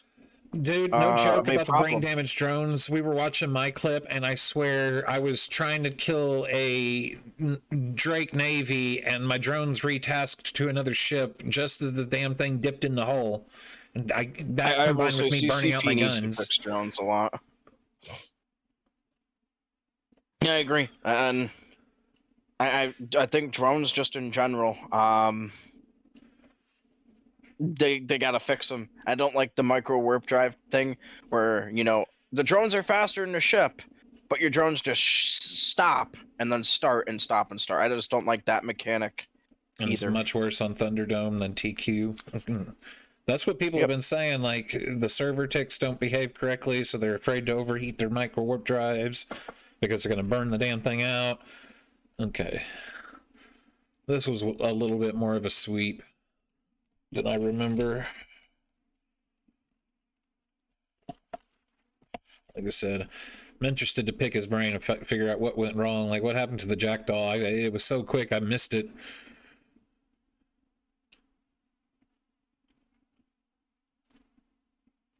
Jackdaw got absolutely shit on. It was a full damn armor Jackdaw, and the missiles just ate it. Okay, and what's the Kruger? Is that a stand-in That for is the the hyena? frigate version of the Ashimu. Okay. So And it's a new, frigate it's a version new of the thingy. Balgorn. Okay. Yeah, it's got Oh, webs. okay. So yeah, it has the Nosses that don't care how much cap they have compared to you, right? Exactly. Plus, it gets 20 range on the webs, which. Hey, Jita and Dentesi, how you guys doing? Is Azerlight still over there doing his? No, looks like he closed up shop. Either that or he switched games. I agree. It's a very. I don't even know if I'd call it mid, man. Like, it's a hyena that just wishes it was better. Like, it's not even great. It's the closest comparable thing, but it's not even the same. I hate to say it, sometimes you're just better off being like, well, it's banned. Let's go to something that doesn't require webs. As are logged, by the way. Yeah. Yeah. I was kind of hoping he might pop in, but hey, you know, we were I talking get about it. the matches from our stream. All right, and this one, I don't think this was the one that had the really unfortunate spawn for Zera. I watched this one, yeah. Like, it was ridiculous. He had no chance to get away. I think Vengeance could be a better sub. I think almost in that sense, just going with a different comp is better. You don't get the projection because you don't get the webs. He's already webbed. Yeah, that hyena's off already the on gate. him. I mean, you just see this hyena full on, just like, I'm not leaving you alone. Honestly, good piloting, trying to get, behind his team, but... And, conversely, they're trying to pick off that Navy. They got him painted, they got him nuded, they got him locked down. I like the idea of that, but I definitely think, per se, yeah, they probably immediately just thought this Osprey is going to die, but maybe saying this hyena also just needs to die with it. Maybe putting the Hawk or Spitball to task both of them to just get the hyena off. Yes, you would lose your Logi still, most likely, but hyenas are... The amount of control that thing has is insane. Prof Navy eats quick, but Cyclone fleets have not a lot of armor tank. And now they're trying to get the Abbey down. I mean... You think the Hawk's a weird choice, Tina? I think the Hawk is a weird choice. They were running it a lot in the tournament, though. It seemed like... I like it. Tank's good. Damage is okay. I like the self-rep and the oh shit button, but... Maybe running a hyena themselves would have worked out better for projection. Now they've got split DPS again. Maybe could have kept the other hyena off of their Logi for that start.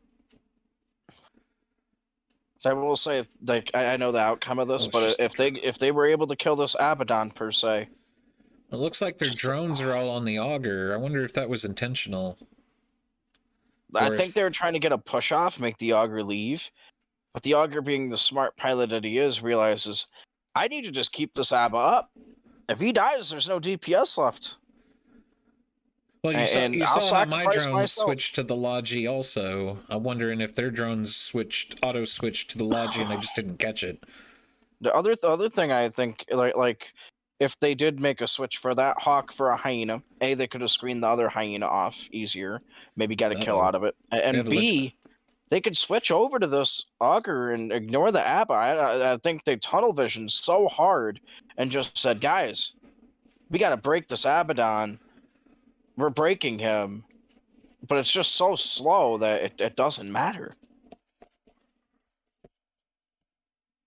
Headshotting that auger might have actually got that match for them, because you would have sacrificed your fleet Cyclone for an auger and over half dead Abaddon versus a Raven, Spitball, and a Hawk too. That's some good DPS left. Another thing they could have done is just retask that Spitball and Hawk to kill the Augur, and just let the Raven 1v1 the Abaddon.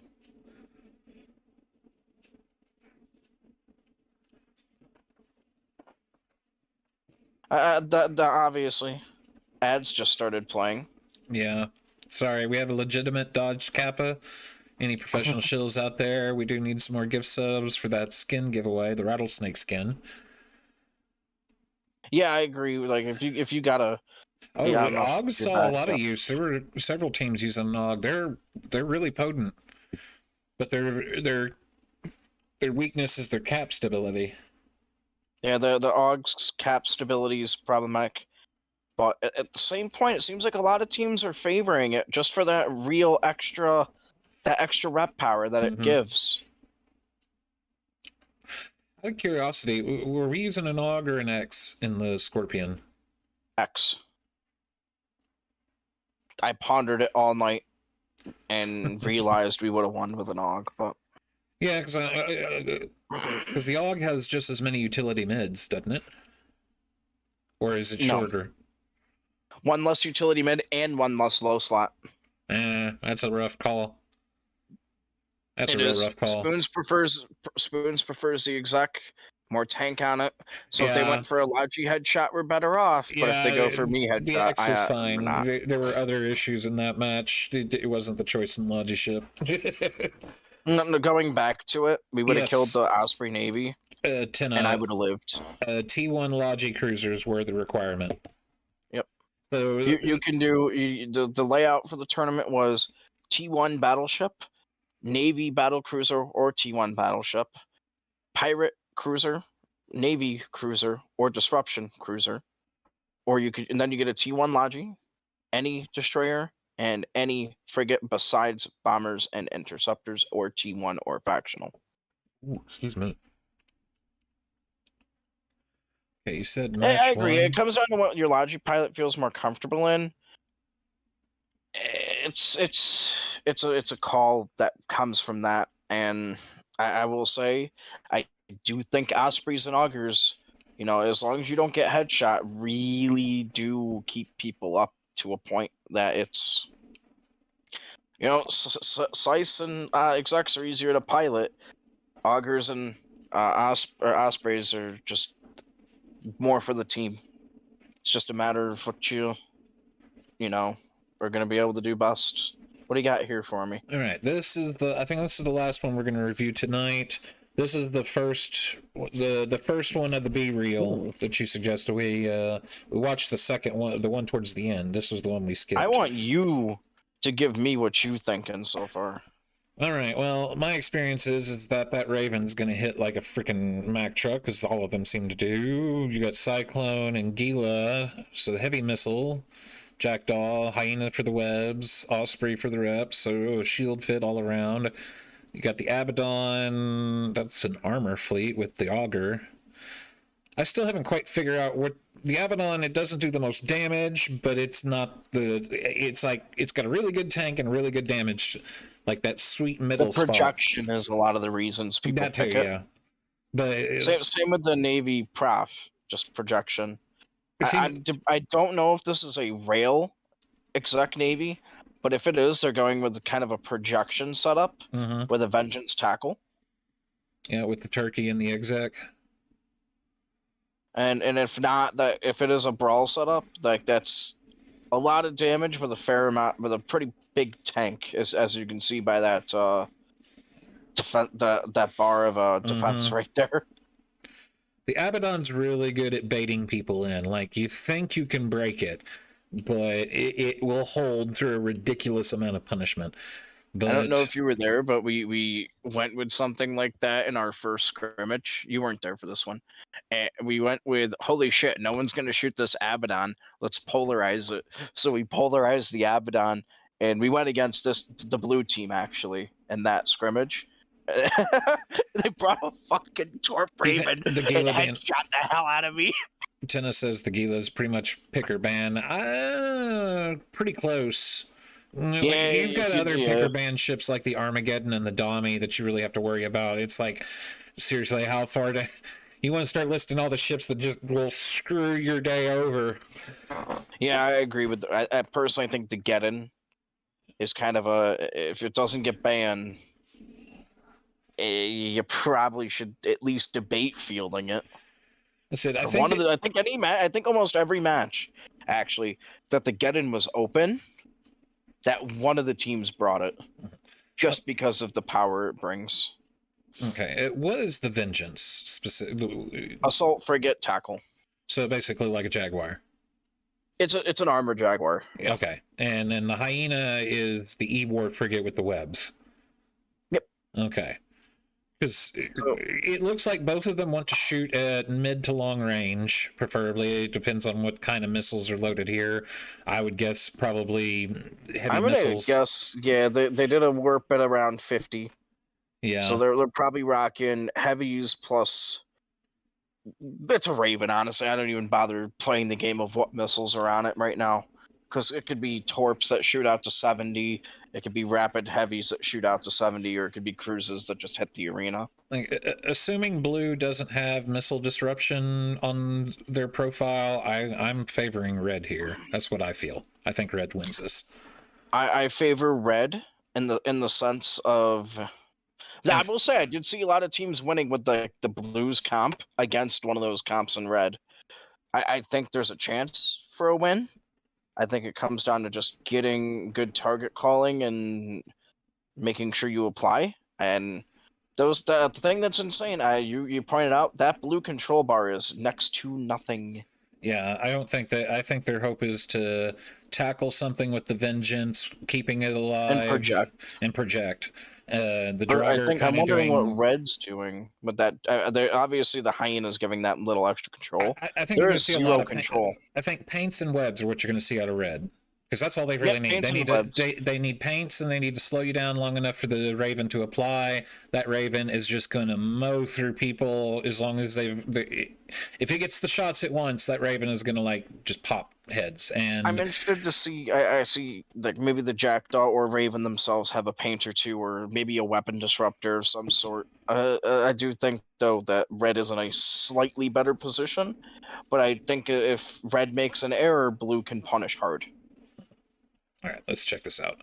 Let's run this. Wait, hold up. Don't forget to account it for being Electus Matari, who's elected on the blue side. That's blue. Okay. Yep, EM is on the blue side.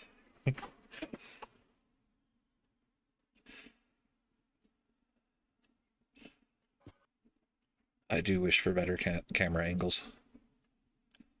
This is the first match. It is this camera angle the entire match. Yep.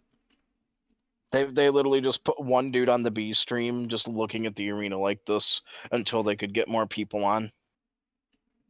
I will never be a cameraman. That shit's harder than hell.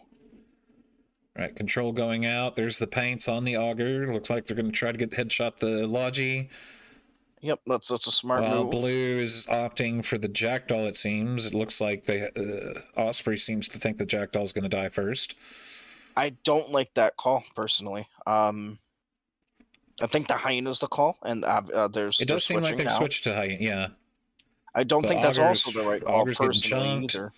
Auger's getting chunked. What kind of One thing I will say is that Osprey is barely moving, and they would be able to apply with some long-range ammo. He finally did start moving, but they did have a window of opportunity. Blue did not opt for Logi drones from the looks of it. And it looks like they did opt for damage, so Auger's not going to get any help past its own reps.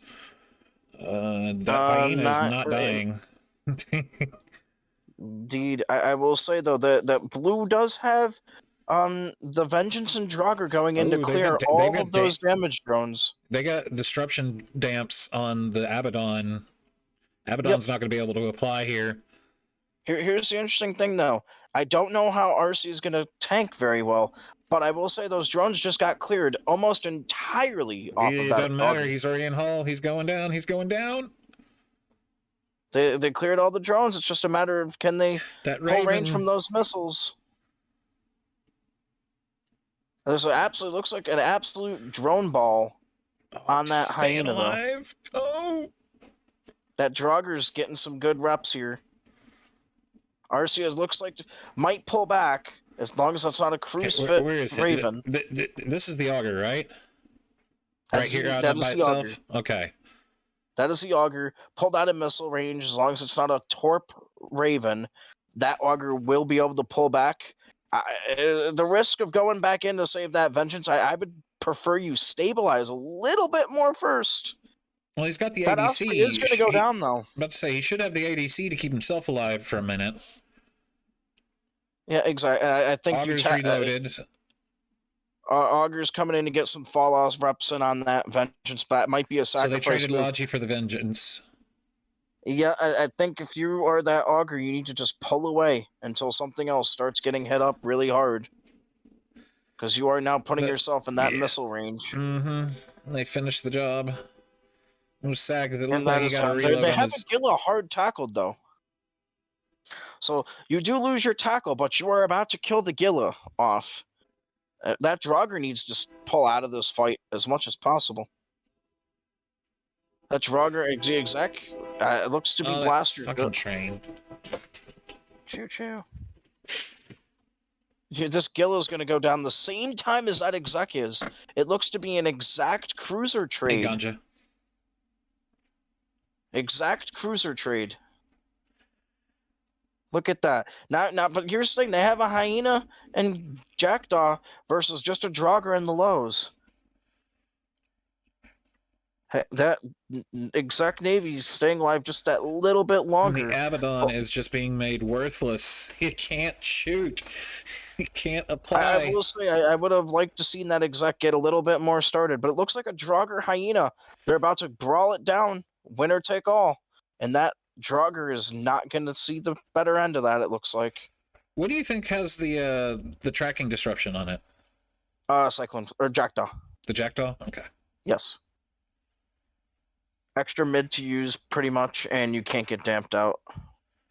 That Hyena's so low. The issue is they don't really have projection left anymore. Yeah. So they have to go in for the Cyclone Fleet or Raven. Hyena did die to drones. So it's cruiser battleship versus cruiser battleship with a Jackdaw really screwing with those Abaddon guns. But there's no damage going out whatsoever on the blue side. None. I can't tell if that Prof Navy maybe burnt his guns or just can't apply to anything at this range. Looks like his drones are out. Looks like he's about 40 away from the Cyclone. If he's using the long range ammo, he should be applying. Well, drones. He has his drones currently on the Cyclone. Yeah, but assuming he's rail fit, unless they're blaster fit, but I don't think that they have to be Prof rail. Navy would be pulse fit, which means he should still be able to shoot out to around 45 with long range ammo. But he's pulling away. I don't know. Maybe just trying to get his reps off and survive. I wonder how close that Abaddon is to that middle MJD. That's what I'm wondering. Is he looks to be pulling towards the MJD to make an MJD play onto the Raven, which might be the move. As you see the Raven starting to pull away, probably expecting that play to happen. And the Prof isn't moving anymore. Why is the Prof not moving anymore? He's trying to value his own tracking, I think. Trying to make sure he tracks as much as he can in the Cyclone Fleet. It's hard to track anything when you're dead. It is, but he's so bulky anyways that everything should apply with that painter on him. As we see now, it's an Abaddon versus the world. And he opted not to MJD.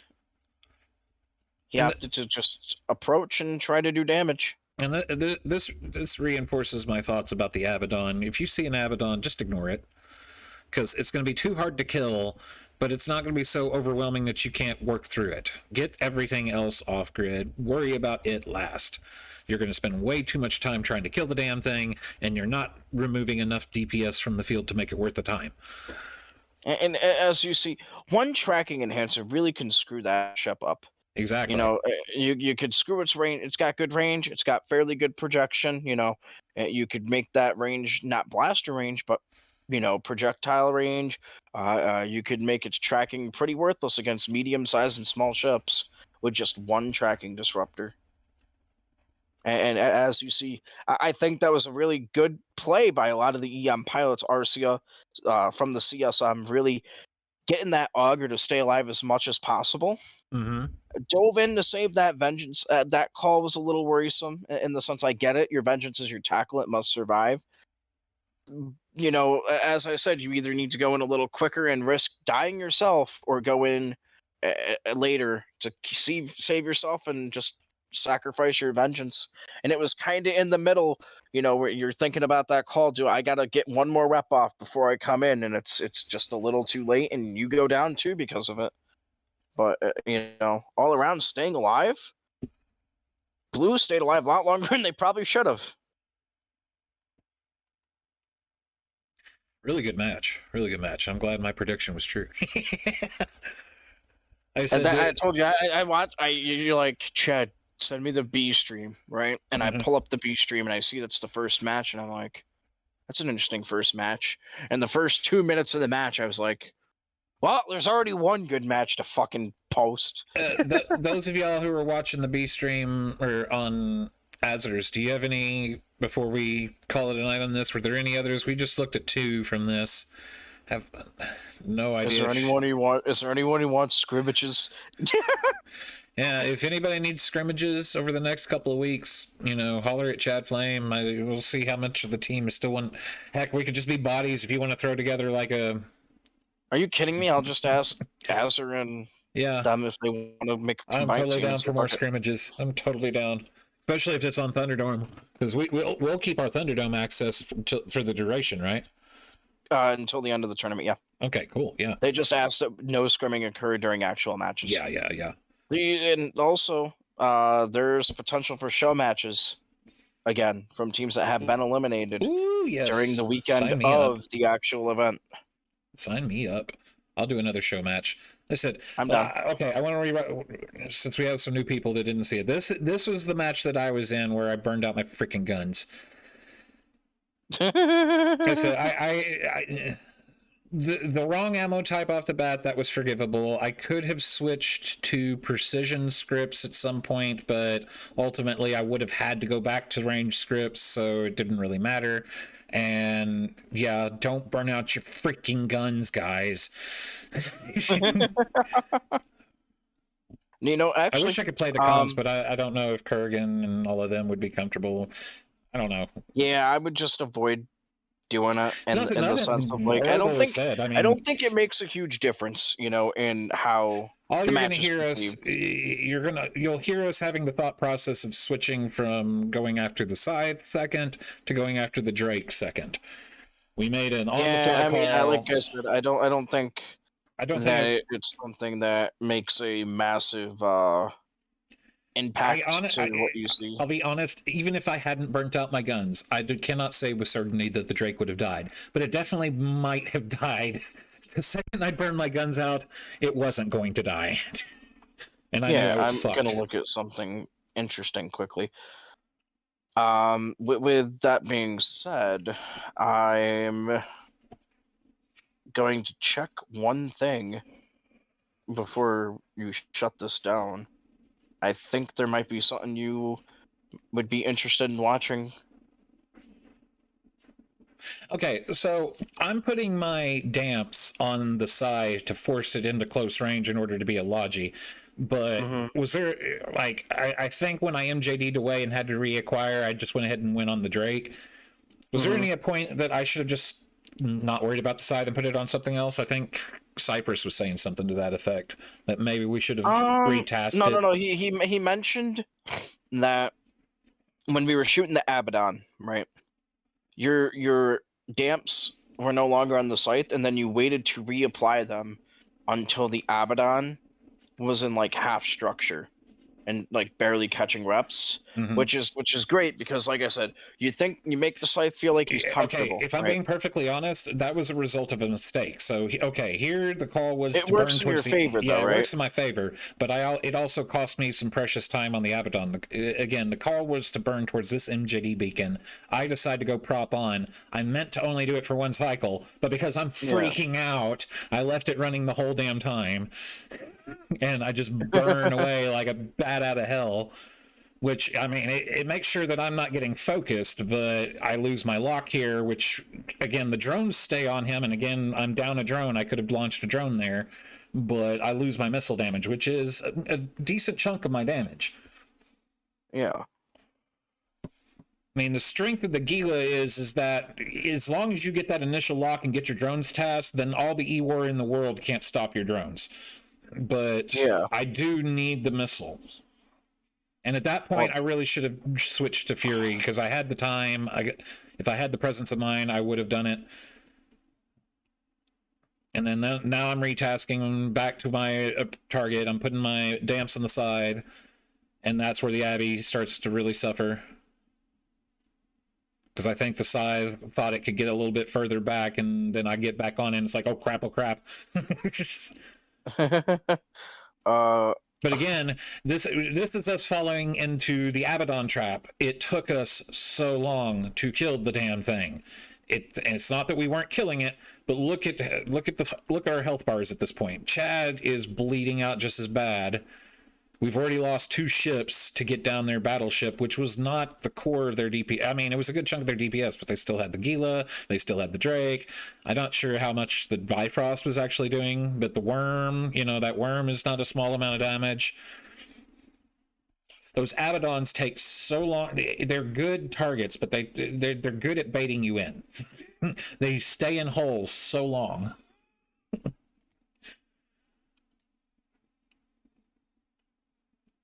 And then I've got my drones. At this point, I'm switching to the Fury. I've got my second drone out. I opt for a kinetic at this point because I'm trying to throw off. I don't know why I went for a kinetic. Why did I not have my fucking thermals out this whole fight? Should have just listened to Chad. Fuck the casters. And this is me realizing I need to pull range, and I'm right next to the MJD beacon. Let's go for it. But I'm not. The math is wrong in my head, and I end up just far enough to lose my locks. Again, my drones are doing their damage, but I'm losing precious time with my missiles. Because that Drake is so close to dying. The Scythe is not keeping it up with what we had left on the board. Yeah, I'm currently looking at something that might intrigue you to end this off with. If I can find something good out of this one video I'm looking at. And this is I seriously, I counted it when we watched it. I let it roll 3 cycles heated when I only meant 1. Just to tell you how many plates you're juggling in this short little time frame. Look at how many buttons I have to press. Look at all the buttons. I have what 8 a good active... excuse. Yes. No, this is what I love, though. I love ships that have a lot of buttons, but they will bite you in the ass when you're trying to micromanage them all. Have you tried my Hecate fit yet? Actually, yes, I have. Yes, I have, and I ate some shit with that too, bro. See, that thing's a button presser. This cycle right here, if I had stopped, I should have just. I was so close. Okay, he's catching reps there, and I hadn't burnt out, so I don't know. Maybe this was the point where I should have put my damps back on the side. Assuming I hadn't burnt out my guns, because he was catching reps before I burnt out my guns. If I put my damps back on the side, stayed on the Drake. And then maybe what would I have gone for next? Maybe the Worm? Because again, it's 1v1 with the Gila. It's either the Scythe or the Worm would have been the next play. I'd have gone the Scythe, personally. Because at this point, I know I'm not going to kill the Drake. I'm just break the Worm. Yeah. All right, this is where. And this is where I die. Ghosty against the world. Oh, it was so much fun. I was so nervous, but I had so much fun. I'm trying to find you a good transition into something I think will interest you in a little bit. And also, that is for the people that never do this, this is how cool it is. So you're sitting, I don't think I started it, but we're just sitting in a station and they teleport you onto the field. So you're lined up like this. this is what was making me, I guess, made me so nervous as I didn't know what to expect. It was like, what's going to happen? I'm just What's sitting in the gonna station. happen? It's like, how are we getting on grid? That's where everyone gets the little bit of the, you know, and you know, I don't think it's something that's needed to be worried about as much. You know, it's new and it's scary, but you know, it's definitely